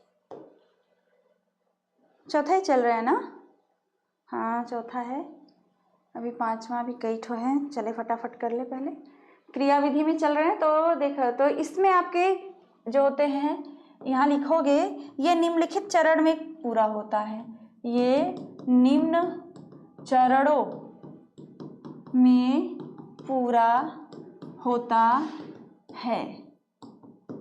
पहला आपका क्या आएगा, परानिस्यंदन, चयनीकरण, पुनःअवशोषण, श्रावण। परानिस्यंदन, ठीक। दूसरा आएगा चयनीकरण, ठीक है। तीसरा आएगा पुनः अवशोषण, ठीक है, अवशोषण, ठीक है। और चौथा आएगा श्रावण। ये इतना स्टेप है, इसको बस मैं बता दे रही हूँ कि क्या करना है, ठीक है। परानिस्यंदन का मतलब होता है यहाँ पर जो भी आपके ब्लड में गंदगी जो भी रहती है वो किडनी के पास आता है, वहाँ पे उसका बोमेन संपुट होता है, उसको छानता है, ठीक है, छानता है वो, जैसे चाय छानते हो ना, वही चीज़ है। चाय छान गया, ठीक है। आप उस छन्नी में आप सोचो अदरक है, कोई स्पेशल चीज़ इलायची, तो आप सोचोगे इसको दोबारा यूज कर सकते हैं, तो उस मटेरियल को निकाल के रख देते हो, बाकी बेकार चीज़ें फेंक देते हो। तो उसी तरह हमारा किडनी काम करता है कि उसमें जब हमारी एक बार छाना जाता है तो जो चीज़ें काम की होती हैं उनका चयनीकरण होता है। एक बार छान दिया जाएगा, इसमें छनता है, छनना, इसमें छनेगा। कहाँ छनेगा? बोमेन संपुट होता है उसमें, बोमेन, एक मिनट, कहाँ छनेगा? बोमेन संपुट। ठीक, फिर उसके बाद जो काम की चीजें होंगी उनका चयनीकरण, यानी कि चयनीकरण का मतलब सेलेक्ट करना, जो चीजें यूजफुल होती हैं उनका, जैसे कि ग्लूकोज का, ग्लूकोज है, वाटर है, ये सब चीजें। फिर इनका क्या होगा? ये चीजें हमारे शरीर में अवशोषित कर ली जाएंगी, शरीर में अवशोषित होंगी। ठीक है, फिर उसके बाद जो बचा खुचा आपका खराब चीज है, नाइट्रोजन युक्त जो आपके अपशिष्ट पदार्थ है, यानी कि जो यूरिया है, ये यूरिन के रूप में आपके शरीर से बाहर हो जाएगा। समझ में आया? शरीर से क्या हो जाएगा?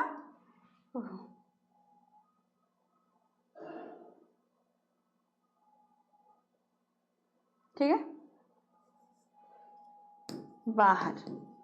यही प्रोसेस है बच्चा, इससे ज्यादा कुछ नहीं है। समझ में आया? चलिए नेक्स्ट क्वेश्चन में चलते हैं। 5वां, पौधों में वाष्पोत्सर्जन की क्रिया कितने प्रकार से होता है? और उसके बाद है आपका कि ये रंध्रीय वाष्पोत्सर्जन की क्रिया विधि को बताना है। तो फटाफट देख लेते हैं कि वाष्पोत्सर्जन, पहले तो हेडिंग जाएगा वाष्पोत्सर्जन, वाष्पोत्सर्जन, ठीक है ना। अब क्या लिखोगे यहां पर कि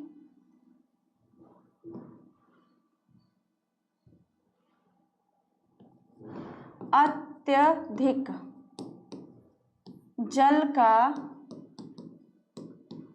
जल का पौधों के पत्तियों में उपस्थित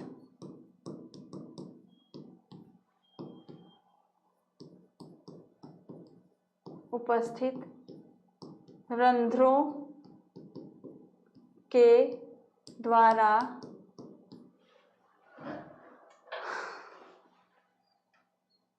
वातावरण में,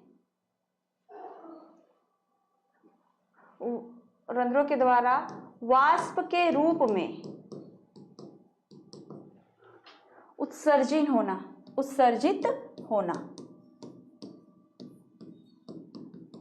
वाष्पोत्सर्जन। बहुत आसान बताया है ना।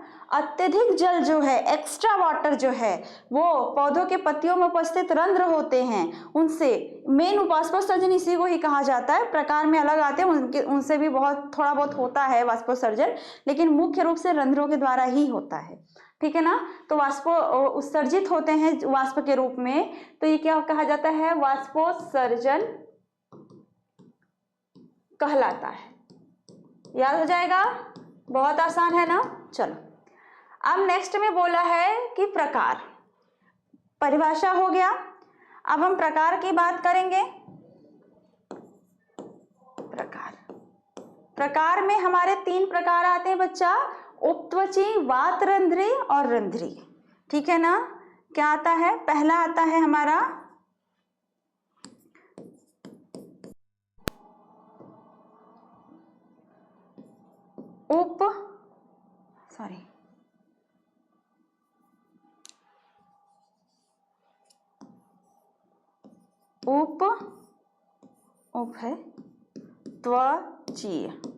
उपत्वचीय, ठीक है। फिर वातरंध्रीय, ठीक है। फिर क्या है आपका? रंध्रीय। ठीक है। ये पढ़ना आपको कौन सा है? रंध्री वाला पढ़ना है। ठीक है, ये रंध्री वाला पढ़ना है। प्रकार हो गया। अब आपसे वाष्पोत्सर्जन की क्रिया विधि पूछा है, रंध्री वाष्पोत्सर्जन की। कंप्लीट हुआ इतना? ठीक है। अब हम चलते हैं, इस तरह से कवर करते हैं। ये तीसरा स्टेप में रहेगा, यानी स्टेप बाय स्टेप हेडिंग करना क्लियर रहेगा।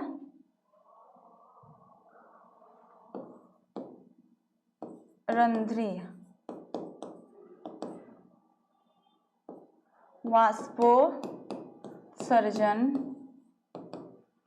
की क्रियाविधि। ठीक है, पहले हम डायग्राम बनाएंगे, उसके बाद कुछ करते हैं।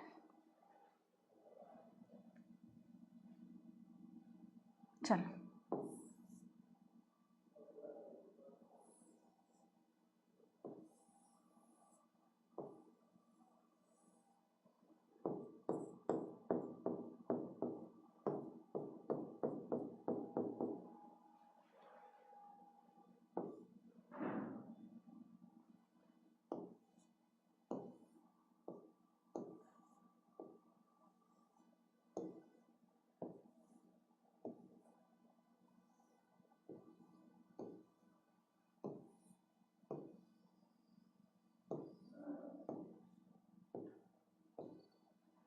हो गया ये खुला रंध्र। हाँ, ये है हेडिंग, एक मिनट,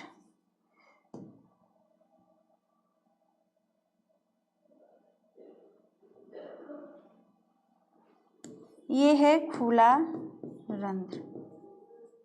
ठीक है, दूसरा क्या है आपका ये, फिर अब दूसरा बना दें।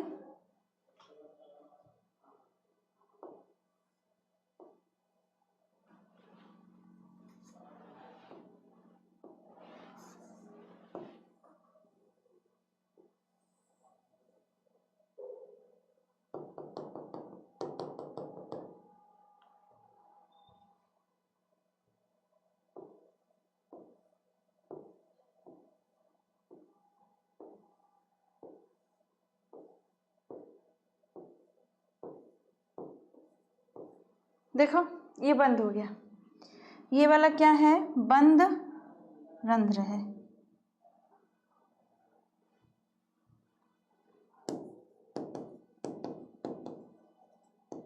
ठीक है बच्चा, ये बंद रंध्र है, समझ में आया।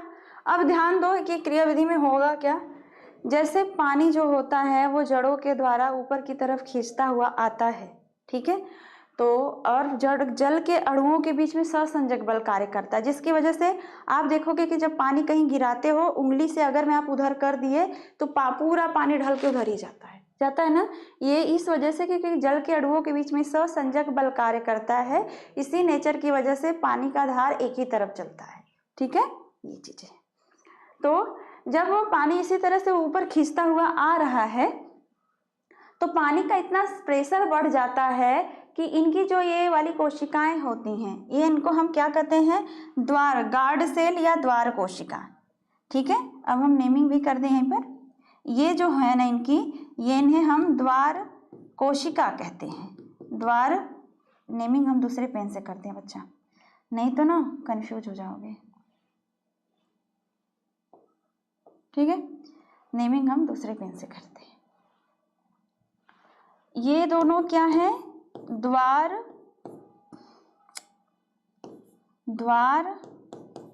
कोशिका। ठीक है, द्वार कोशिका, और इसमें जो ये उपस्थित है ना, ये इनकी क्या है, ये हरित लवक भी होता है, इसमें हरित लवक इनमें भी होता है। ठीक है ना, ये भी द्वार कोशिका, हरित लवक, ये हरित लवक होते हैं सब। ठीक, और ये जो साइड में है ना, ये वाले जो ग्रीन वाले हैं ना, ये इनकी सहायक कोशिका है, ये इनकी सहायक कोशिका है। ठीक, अब हम स्टेप बाय स्टेप आगे बढ़ते हैं, फटाफट आप देखते चलो। जब क्रियाविधि में आ गए हैं, जब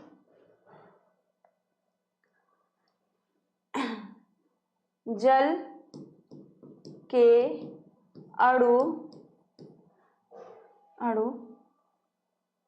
के अणु वाष्प के रूप में, है ना, जल के अणु ओ क्या करेंगे, जल के अणु जड़ों से, हाँ जड़ों से पत्तियों तक पहुँचते हैं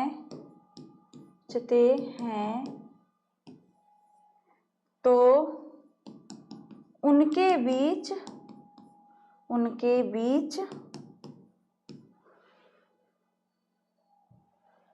ससंजक बल कार्य करता है।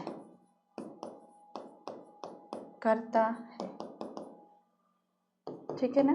जब जल के अणु कहाँ पहुँचेंगे, रंध्र तक पहुँच जाते हैं तो वाष्प के रूप में बदल जाते हैं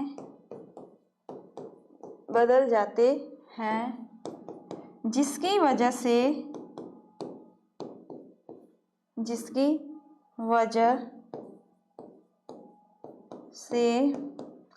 द्वार कोशिकाएं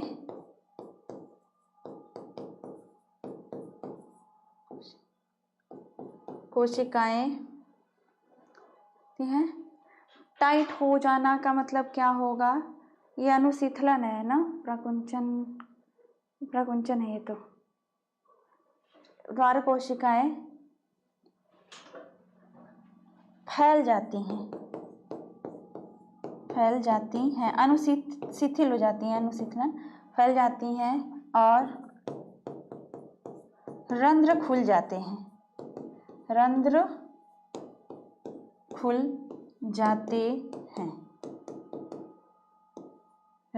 जाते हैं। आगे लिखेंगे दूसरे वाले पेज पे। क्वेश्चन नंबर 5वें का आंसर होगा, ऐड कर लीजिएगा। क्वेश्चन नंबर 5वें का आंसर होगा ये, मैं यहाँ लिख दे रही हूँ। खुल जाती हैं जिसके फलस्वरूप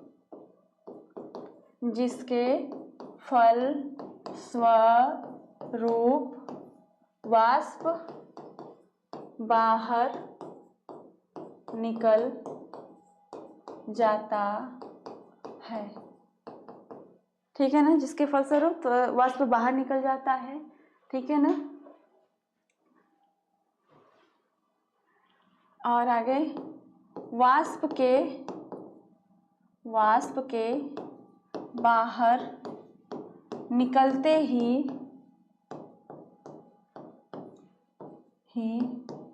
द्वार कोशिकाएं पुनः सिकुड़ जाती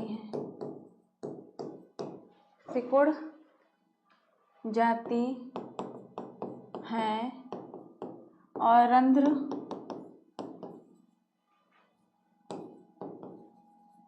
बंद हो जाता है। ठीक है, यही चीजें थी। चलिए अब हम नेक्स्ट में बात करेंगे। क्वेश्चन नंबर 6 है, प्रतिवर्ती क्रिया किसे कहते हैं।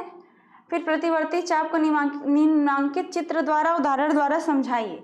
14, 17, 18, 20 का क्वेश्चन है बच्चा, देख लेते हैं फटाफट इसको भी। तो पहली हेडिंग जाएगी प्रतिवर्ती क्रिया।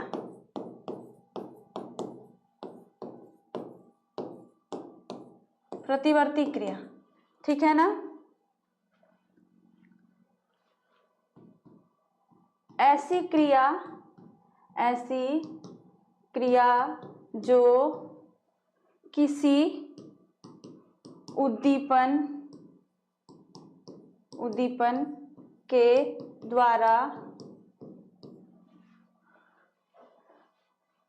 द्वारा अचानक घटित होती है,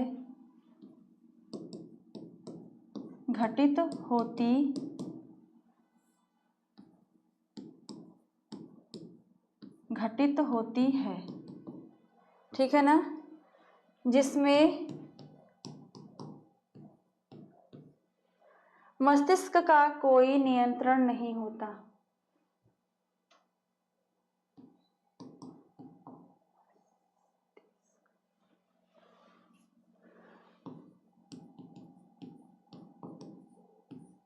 का कोई नियंत्रण नहीं होता, ठीक है ना। केवल कौन करेगा नियंत्रण? केवल मेरुरज्जु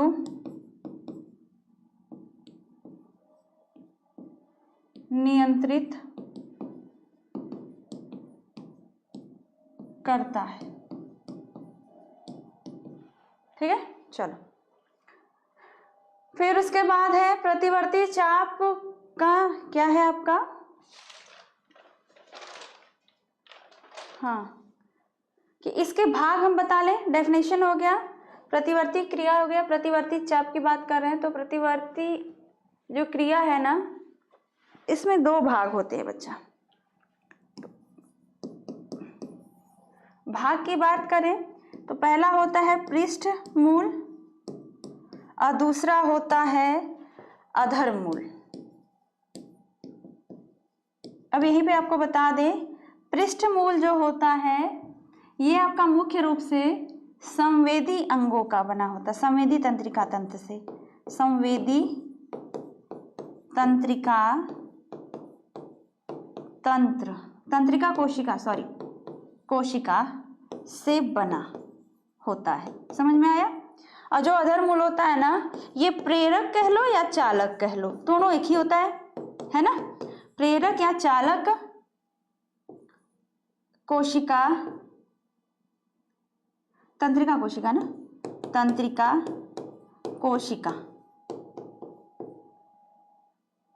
का बना होता है। समझ में आया? एक है आपका संवेदी तंत्रिका वाला, दूसरा है आपके प्रेरक या चालक कोशिकाओं से बना हुआ। समझ में आया? ये दो भाग इनके मेन होते हैं। हमारी जो सूचनाएं हैं वो जाती हैं आपके पृष्ठ मूल में, और रिस्पॉन्स हम किसके थ्रू करते हैं? अधर मूल के थ्रू करते हैं। ठीक है बच्चा, चलिए तब हम इसका डायग्राम आपको दिखा देते हैं कि किस तरह से काम करता है।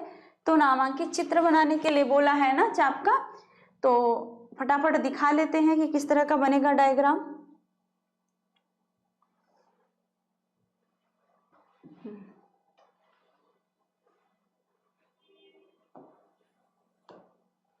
हेडिंग भी करना जरूरी है ना, ये भाग है, यहाँ पर हेडिंग कर लीजिएगा। प्रतिवर्ती क्रिया, प्रतिवर्ती चाप के भाग होंगे, प्रतिवर्ती भाग, हाँ प्रतिवर्ती क्या है ये?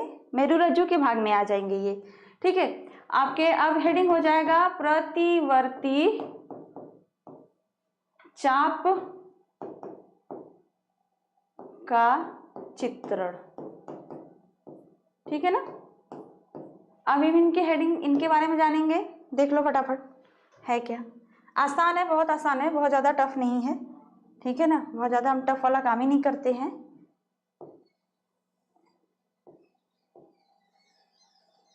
ठीक है,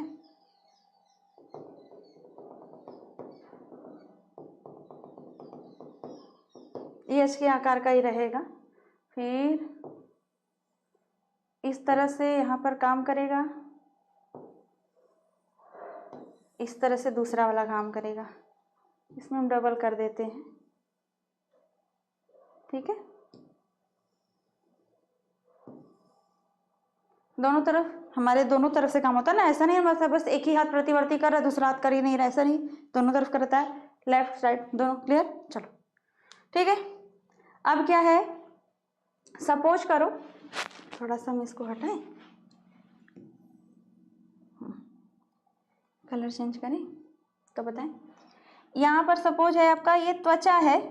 देखो, ये मेरी सबसे बड़ी प्रॉब्लम है कि मैं जल्दी लिखना चाहती हूँ, जल्दी के चक्कर में राइटिंग पुअर हो जाती है। ये त्वचा है, त्वचा को कोई उद्दीपन मिला, उद्दीपन है, ठीक है ना, जिसकी वजह से ये त्वचा जो है, इस त्वचा ने कोई उद्दीपन दिखा, कुछ भी आंखों से देखा, नाकों से सूंघा, कान से सुना, जो भी किया, ठीक है, त्वचा का हो गया। अब ये जो त्वचा है ये किसको भेजेगा? संवेदी न्यूरॉन, ये मैसेज को उठाएगा यहाँ से, संवेदी न्यूरॉन मैसेज को ले लिया, ठीक है। अब ये भेजेगा इनके पास। अब यहाँ से मैसेज वापस जाएगा किसके द्वारा? प्रेरक न्यूरॉन के द्वारा, प्रेरक न्यूरॉन,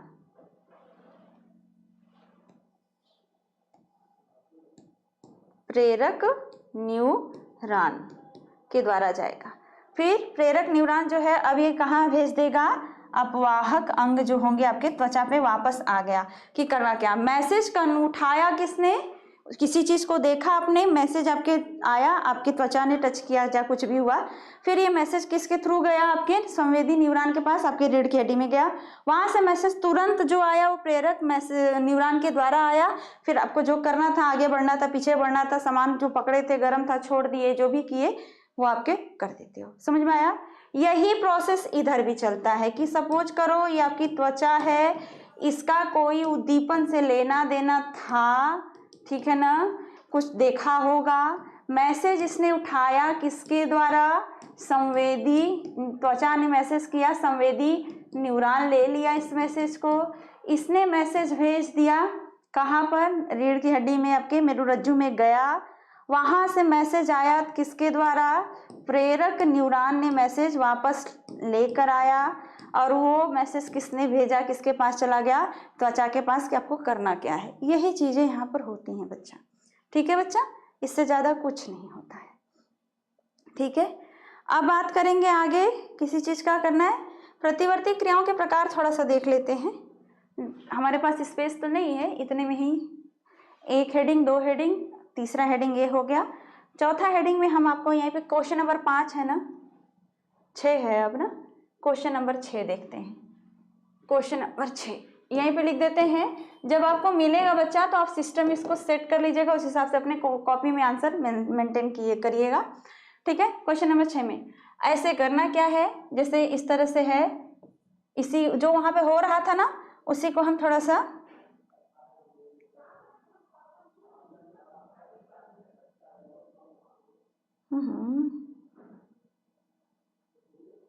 ओहो,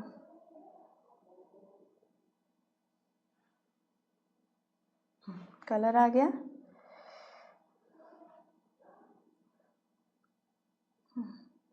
ब्लैक नहीं, ये लेना था। चलो तो ऐसे उद्दीपन ये हुआ, ठीक है। अब उद्दीपन के बाद है आपका ग्राही अंग, ये गया आपके ग्राही अंग, ठीक है, ग्राही अंग, ये इसने ले लिया। अब ये मैसेज किया किसको? संवेदी अंग तंत्रिका, यानी संवेदी न्यूरॉन ने इससे मैसेज को लिया। संवेदी न्यूरॉन ने लिया तो किसको दिया? आपके तंत्रिका केंद्र में, तंत्रिका केंद्र को मैसेज किया, ठीक है ना, केंद्र को मैसेज किया, ठीक है। ये पूरा इस तरह पैक रहेगा, ठीक है, इस तरह। अब ये मैसेज आया तो संयोजक न्यूरॉन पहले मैसेज को लिया, जो कि जोड़ने का काम करता है, बीच का भागी होता है। संयोजक न्यूरॉन मैसेज पहले लिएगा, फिर ये मैसेज उठा के करेगा प्रेरक अंग को, अंग नहीं, न्यूरॉन को, ठीक है। ये इस तरह से ऐड होगा।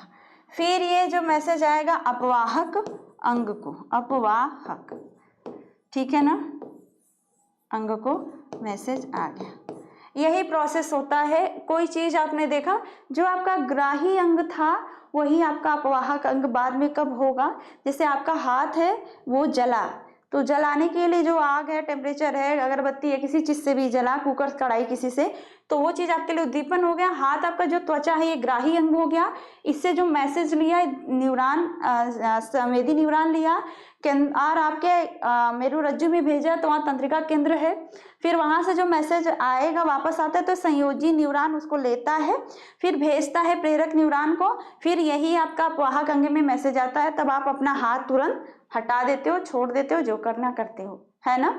तो ये बहुत फास्ट होता है इतना, लेकिन स्टेप इसमें लगता है।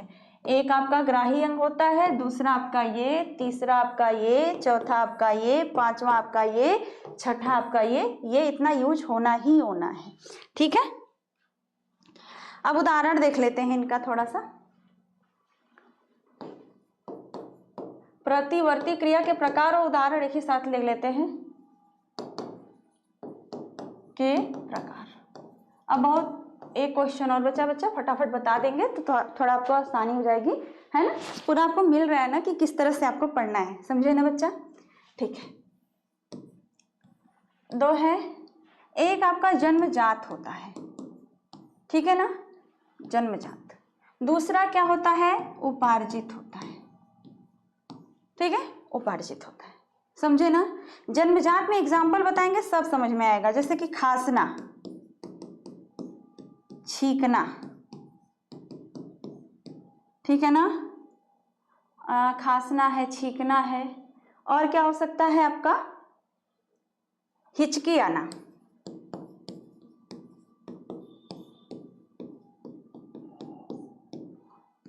उबासी आना।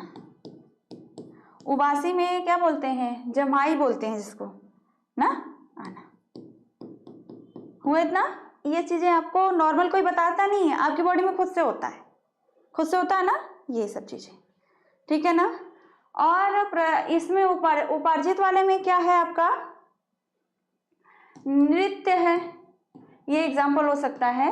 नृत्य, नाचना, नाचना मतलब नृत्य का नाचना भी हो सकता है। संगीत है ना।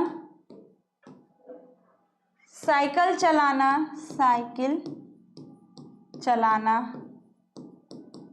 ये सब चीजें जो आपने सीखा है बच्चा, जो आपने सीखा है, पहलवानी करना, जो भी आपका उपार्जित में है, तो आप या तो कराटे आपने सीखे हैं, ये भी आपका उपार्जित में है। तो जब भी आपकी जरूरत पड़ती है, अचानक आपको कोई मारा, तुरंत आप उसको उठा के पटक देते हो, जैसे भी आपको करना रहता है, तो ये उपार्जित वाले में आते हैं। ये भी अचानक वाले में ही करते हो। चलो, तो ये कंप्लीट हुआ बच्चा। नेक्स्ट क्वेश्चन देख लेते हैं। क्वेश्चन नंबर आपका नेक्स्ट एंड लास्ट है आज का। ऑक्सिन और जिबरेलिन हार्मोन्स के कार्यों का वर्णन करना है, ठीक है। तो मैं काम करूंगी, आसान, एकदम आसान करना चाहती हूँ। एक तरफ आपका ऑक्सिन रखते हैं, एक तरफ जिब्रेलिन। ऑक्सिन में भी पहली हेडिंग जाएगी उसके बारे में, ऑक्सिन हेडिंग करके, जिब्रेलिन उसके बारे में थोड़ा सा करके, फिर उसके बाद ऑक्सिन का कार्य बता देंगे और जिब्रेलिन का कार्य बता देंगे। एक साथ दोनों कंप्लीट हो जाएगा ना, आसान होगा। लेकिन आपको जब एग्जाम में पूछेगा ना, तो पहले ऑक्सिन कर लेना, फिर जिब्रेलिन कर लेना, क्योंकि मुझे बार बार इनर बोर्ड यूज करना पड़ रहा है। मुझे लग रहा है कहीं कंफ्यूज ना हो जाओ कि किस क्वेश्चन का कौन सा आंसर है। वैसे मैंने राइट कर दिया कि क्वेश्चन नंबर का ये क्वेश्चन आंसर है, सही, ठीक है। चलो, इधर करते हैं ऑक्सिन, ठीक है, और इधर करते हैं जिब्रेलिन, ठीक है ना। चलो, अब बीच में हो गया डिवाइड। ऑक्सिन के बारे में स्टार्ट करते हैं बच्चा कि ये है क्या, है ना। चलो, पहले हम स्टार बना लें। एक स्टार हो जाएगा, 2 स्टार हो जाएगा, 3 स्टार हो जाएगा, ठीक है ना। छोटे छोटे ही बताएंगे। तो चलो, हेडिंग हो गया है, लिखना स्टार्ट करते हैं, ठीक है। चलो, क्या है, वेंट ने खोज किया। वेंट नाम के वैज्ञानिक ने खोज किया, एक पॉइंट यहां से समझो, ठीक है ना। फिर क्या है, पादप हार्मोन्स है ये क्या है, पादप हार्मोन्स है। ये क्या है, कार्बनिक पदार्थ है, ठीक है ना। समझे ना, कार्बनिक पदार्थ है, ठीक। कहाँ पाया जाता है, अब यहीं पर स्टार बना के कर दे। तनों व जड़ों के शीर्ष पर।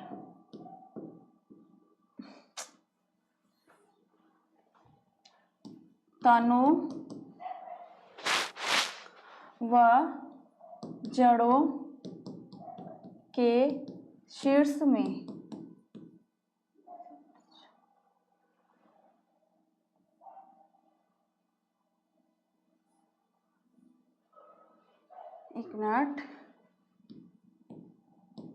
क्या कर रहे हैं? शीट्स यहाँ हुआ में, ठीक, यही लिखना था। इतना इनके बारे में हो गया। अब जिब्रेलिन की भी बात कर ले, पर नहीं, पहले हम इन्हीं का कंप्लीट कर लेते हैं, इनका एग्जाम्पल।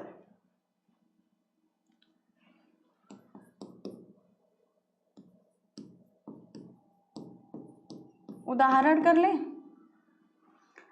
इंडोल एसिटिक अम्ल है, इंडोल ब्यूटेरिक अम्ल है, फिर आपका है 2,4-D है, बहुत सारे हैं, तो इतना ही बताएंगे, ठीक है ना, ETC कर दो। क्लियर हुआ? अब इनके हम कार्य की बात कर लेते हैं, ठीक है। कार्य, ये चीजें हो गई, मेन हेडिंग रहेगा ये कार्य, ये आपका मेन हेडिंग रहेगा, ये भी आपका मेन हेडिंग रहेगा, ठीक है। ऑक्सीजन के बारे में इतना हुआ। 1 पॉइंट, 2 पॉइंट, 3 पॉइंट, 4 पॉइंट की वेंटनिक हो जाता, पादपीय हार्मोन से, कार्बनिक पदार्थ है, पौधों के तनों व जड़ों के शीर्ष में पाया जाता है, इतना मेन था। फिर इसका उदाहरण ये था, ये हो गया 1, 2, 3 ठो उदाहरण है, 2,4-D एक ही में है, ठीक है। फिर उसके बाद अब इनका कार्य स्टार्ट करते हैं बच्चा, कार्य देख लेते हैं। कार्य इनका क्या है? कोशिका विभाजन, ठीक, कोशिका, अभी हम डिटेल सबका कर देंगे, कोशिका दीर्घन, ठीक, प्रसुप्तावस्था,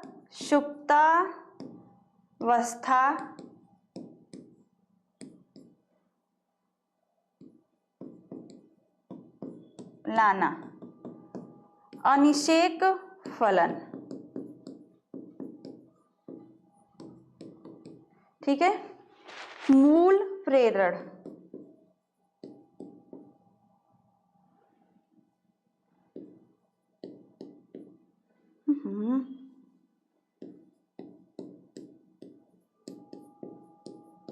ठीक है, मूल प्रेरण। फिर उसके बाद है एक पॉइंट और है, खरपतवार नाशक। खरपतवार नाशक में स्पेशली होता है 2,4-D का यूज करते हैं, 2,4-D जो होता है इनका यूज करके हम खरपतवार नाशक के रूप में यूज कर सकते हैं, ठीक है ना। फिर एक पॉइंट है वर्तन गतियां,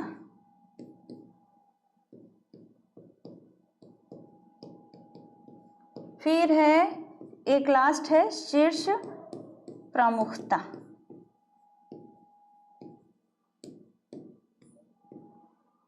ठीक है, ये चीजें।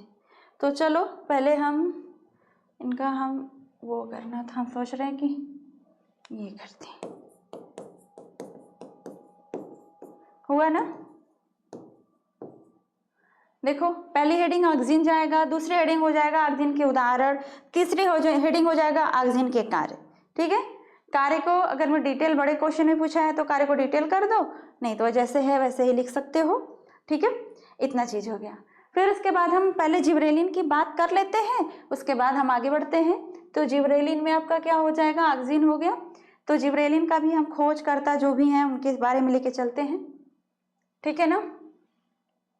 जिब्रेलिन स्टार बना दे, एक स्टार बना दे, यहाँ पे भी स्टार बना दे, छोटे छोटे में कवर करना है ना बच्चा, मुझे मैं बहुत बड़ा लेना नहीं चाहती हूँ, इसीलिए सोच रही हूँ किस तरह कर लूँ ये। चलो तो क्या है जिब्रेलिन में, ये क्या है, एक पादप हार्मोन्स है, पादप हार्मोन्स, ठीक है ना। नेचर क्या है, अम्लीय प्रकृति है, अम्लीय प्रकृति है, ठीक है ना। ये 100 से अधिक खोजा जा चुका है, खोजा जा चुका,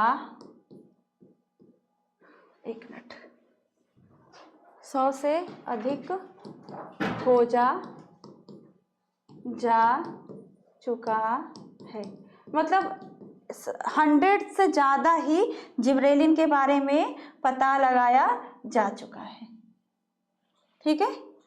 चलो सही है, आगे चलते हैं। अब इसके बाद अम्लीय प्रकृति का हो गया। दूसरा क्या है बच्चा, अब इसमें नेक्स्ट है कि 1926 में, यहाँ पे लिख देते हैं 1926 में कुरोसोवा जापानी वैज्ञानिक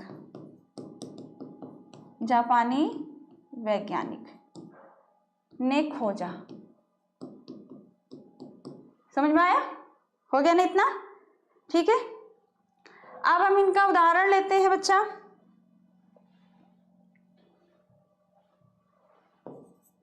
उदाहरण है ना, उदाहरण ले ले।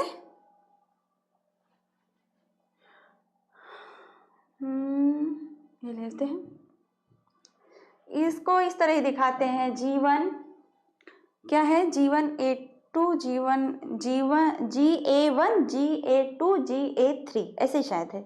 हाँ बच्चा, ठीक है ना, GA1 GA2 GA3 इस तरह से नाम दिया गया है इनका। चलो फिर है, अब इनका कार्य देखते हैं। कार्य देख लें।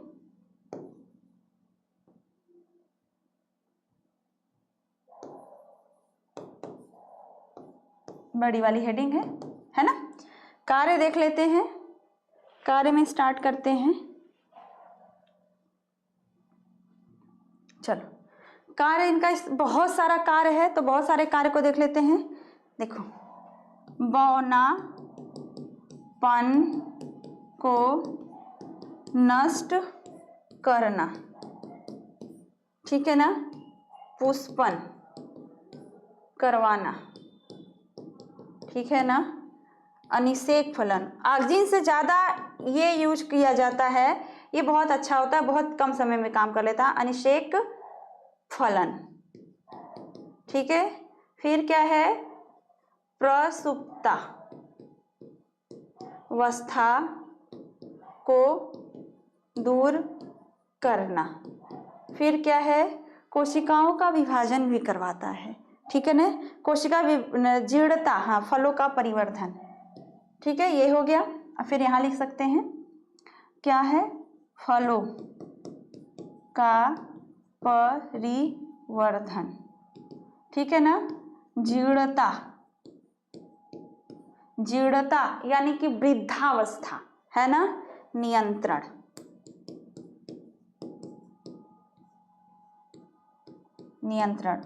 बूढ़े नहीं होने देता है, ठीक है, ऐसा मतलब पेट जल्दी से खराब नहीं होता है।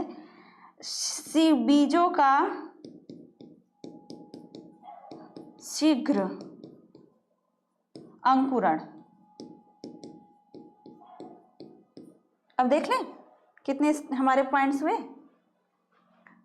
1 point, 2 point, 3 point, 4 point, 5, 6, 7 point हो गए, ठीक है ना। अब सबको डिटेल कर देते हैं फटाफट, ठीक। और भी कुछ बचा है? कुछ भी नहीं बचा है, मैंने सब कवर कर लिया है। चलो, तो ऑक्सीजन के बारे में खोज किसने की थी? वेंट ने किया था, पादप हार्मोन से ये, ठीक है। तनों व जड़ों में कार्बनिक पदार्थ, ये क्या है, तनों और जड़ों के शीर्ष में, यानी कि तना का सबसे ऊपर वाला लास्ट पोर्शन होगा ना, उसमें मिलेगा, या तो जड़ों के सबसे लास्ट पोर्शन में मिलेगा, ठीक है। फिर उसके बाद है, ये एक तरह का कार्बनिक पदार्थ है, समझ में आया। उदाहरण में क्या है, इंडोल एस्टिक अम्ल, फिर इंडोल ब्यूटेरिक अम्ल 2,4-D, ये सारे जो हैं ये एग्जाम्पल हैं ऑक्सीजन के, समझ में आया, ठीक है। फिर एक कार्य बताया गया कि ये कोशिका का विभाजन करवाने में मदद करता है, कोशिका को दीर्घन, बड़े आकार करना जो होता है, लंबाई बढ़ाना है, उसमें मदद करता है। प्रसुप्ता अवस्था लाना, तो ये आपको प्रसुप्ता वाले में प्रॉब्लम होगी, ठीक है। प्रसुप्ता अवस्था लाना का मतलब आप समझ रहे हो, जैसे जब हम खेत में से चना लाते हैं, या दाल है, या गेहूं या चावल जो भी है, तो हम उसको सुखवा कर अपने स्टोर रूम में, स्टोर जहाँ स्टोरेज बॉक्स है, आपके पास ड्रम है, जो भी है कंटेनर, आप उसमें स्टोर करके रख देते हो ना। तो जब तक वो स्टोर करके रखा है, उसको क्या नहीं मिल रहा है, उचित वातावरण नहीं मिल रहा है अंकुरण का, तब तक वो सूखे अवस्था में रहेगा, तब वो प्रसुप्ता अवस्था में कहा जाता है कि वो प्रसुप्ता अवस्था में है, ठीक है। यानी कि प्रसुप्ता को आप समझ सकते हो कि सूखा अवस्था, सूखा अवस्था, ठीक है ना, वो सूखा हुआ है, अंकुरित नहीं हो रहा है, तब तक वो आपके प्रसुप्ता अवस्था में, प्रसुप्ता का मतलब सोने की अवस्था में, वो चुपचाप सोया हुआ है। जब आप उसको उतना पानी, सूर्य का धूप, ये सब कुछ दे दोगे, फिर से वो ग्रोथ करना शुरू कर देगा। समझ में आया? चलो, अनिषेक फलन, प्रसुप्ता अवस्था लाना का मतलब जानते हो, जब स्टोरेज में, जैसे आप घर में जब आलू या प्याज खरीद के लाते हो तो अंकुरित होना शुरू हो जाता है ना, लेकिन वही जब उनको स्टोर रूम में रखा जाता है तो इसी ऑक्सीजन का छिड़काव करके रखा जाता है, जिससे कि वो कई महीनों तक स्टोर में पड़े रहते और खराब नहीं होते हैं। समझ में आया? यही है। मूल प्रेरण का मतलब होता है जड़ों में वृद्धि करवाने में सहायक। मूल का मतलब होता है बच्चा जड़, ठीक है ना, जड़ों के प्रेरण में सहायक। फिर है आपका खरपतवार नाशक। खरपतवार नाशक का मतलब है बच्चा कि इसके छिड़काव से जिस खेत में आप फसल बोया गया है उसमें अगर इसके छिड़काव कर देंगे तो जंगली जो घासें हैं वो नहीं लगेंगी, और स्पेशली 2,4-D का छिड़काव करते हैं। इसमें वर्तन गतियां, यानी कि प्रकाशानुवर्तन और गुरुत्वानुवर्तन, रसायनानुवर्तन जो आपने पढ़ा था ना, वो वर्तन गतियां इनके द्वारा होती हैं। कुछ ऐसे पौधे होते हैं जो आगे की तरफ जो वर्तनी उनमें पाया जाता है, जिसके कि वो स्प्रिंकल की तरह रहता है, कुछ भी पाते हैं उधर के ऊपर आकार, कोई भी सहारा पाते हैं तो चढ़ जाते हैं, जैसे चमेली है, चंपा है, मनी प्लांट है, आपका कद्दू है, ये सब ऐसे है नेनुआ, तो ये चढ़ जाने वाले हैं, लताएं बताए हैं, तो उनमें वर्तन गतियां इसी ऑक्सीजन की वजह से होता है। शीर्ष प्रमुखता का मतलब होता है जिस तरह से जड़ों में इसकी वजह से जड़ों की लंबाई बढ़ती है, वैसे शीर्ष की लंबाई की बात हो रही है, ठीक है। अब जिब्रेलिन की बात करें तो ये एक भी प्लांट हार्मोन्स है, इसकी प्रकृति हमेशा अम्लीय ही होती है। 100 से अधिक जिब्रेलिन खोजा जा चुका है। इसकी खोज 1926 में कुरोसावा जापानी वैज्ञानिक ने किया था धान के खेत से, ठीक है, धान में मिला था। इसका example GA1, GA2, GA3, GA4, इसी तरह से बहुत सारे एग्जाम्पल है। कार्य की बात करते हैं तो कार्य में देखते हैं कि फलों का परिवर्धन, फलों को बड़ा करना, फलों को बनाने वाला ये। जीर्णता नियंत्रण, पेड़ पौधा जल्दी से बूढ़ा नहीं होगा, वृद्धा नहीं हो आएगी, सूखेगा नहीं, पड़ा रहेगा। बीजों का शीघ्र अंकुरण, अगर मैं इसको छिड़कते हैं तो बीज प्रसुप्ता अवस्था में चला जाएगा, वो ग्रोथ नहीं करेगा। इसका छिड़काव कर दे तो बीज तुरंत ग्रोथ करेगा। यही दोनों में अंतर देख लो, ठीक है। ये बौनापन को नष्ट करता है, इसके छिड़काव से जो पेड़ पौधे की लंबाई नहीं बढ़ रही है तो इसका छिड़काव कर दो तो ऑक्सीजन के साथ साथ इसको भी छिड़क दिया जाता है तो उसकी लंबाई बढ़ जाती है। पुष्पन को करवाना, यानी ज्यादा से ज्यादा फ्लावरिंग करवाना, ये भी काम ये करता है। जिसमें फ्लावर नहीं लग रहे हैं, कोई ऐसा पौधा है जिसमें धूप जल्दी नहीं मिल रहा है, ऐसा आता है ना, मौसम ठंडी वाला शुरू है तो पौधों को जल्दी धूप नहीं मिलेगा, अगर जिब्रेलिन का छिड़काव कर दोगे तो बिना धूप के भी पौधे में फूल खिल जाएगा, ठीक है। अनिषेक फलन ये भी करवाता है और ये भी करवाता है, यानी बिना निषेचन के फल का बना देना, ठीक है ना, बिना निषेचन के ही फल का निर्माण करवा देना, ये भी काम करता है इसके छिड़काव से। और ये प्रसुप्ता अवस्था को दूर करता है, यानी कि इसके छिड़कने से क्या हो जाएगा, जो बीज है उस अंकुरित होना शुरू हो जाएगा, और इसके छिड़कने से बीज अंकुरित होगा ही नहीं। समझ में आया? तो ये चीजें हो गई बच्चा। चलिए, आज का लॉन्ग क्वेश्चन का डे 1 कंप्लीट हुआ। डे 2 में आपको लॉन्ग क्वेश्चन लेफ्ट जो बचे हैं वो दे दिए जाएंगे।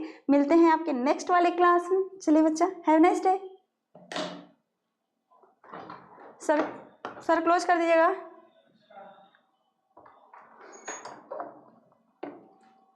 पानी है, 2 घंटे और पकाना है।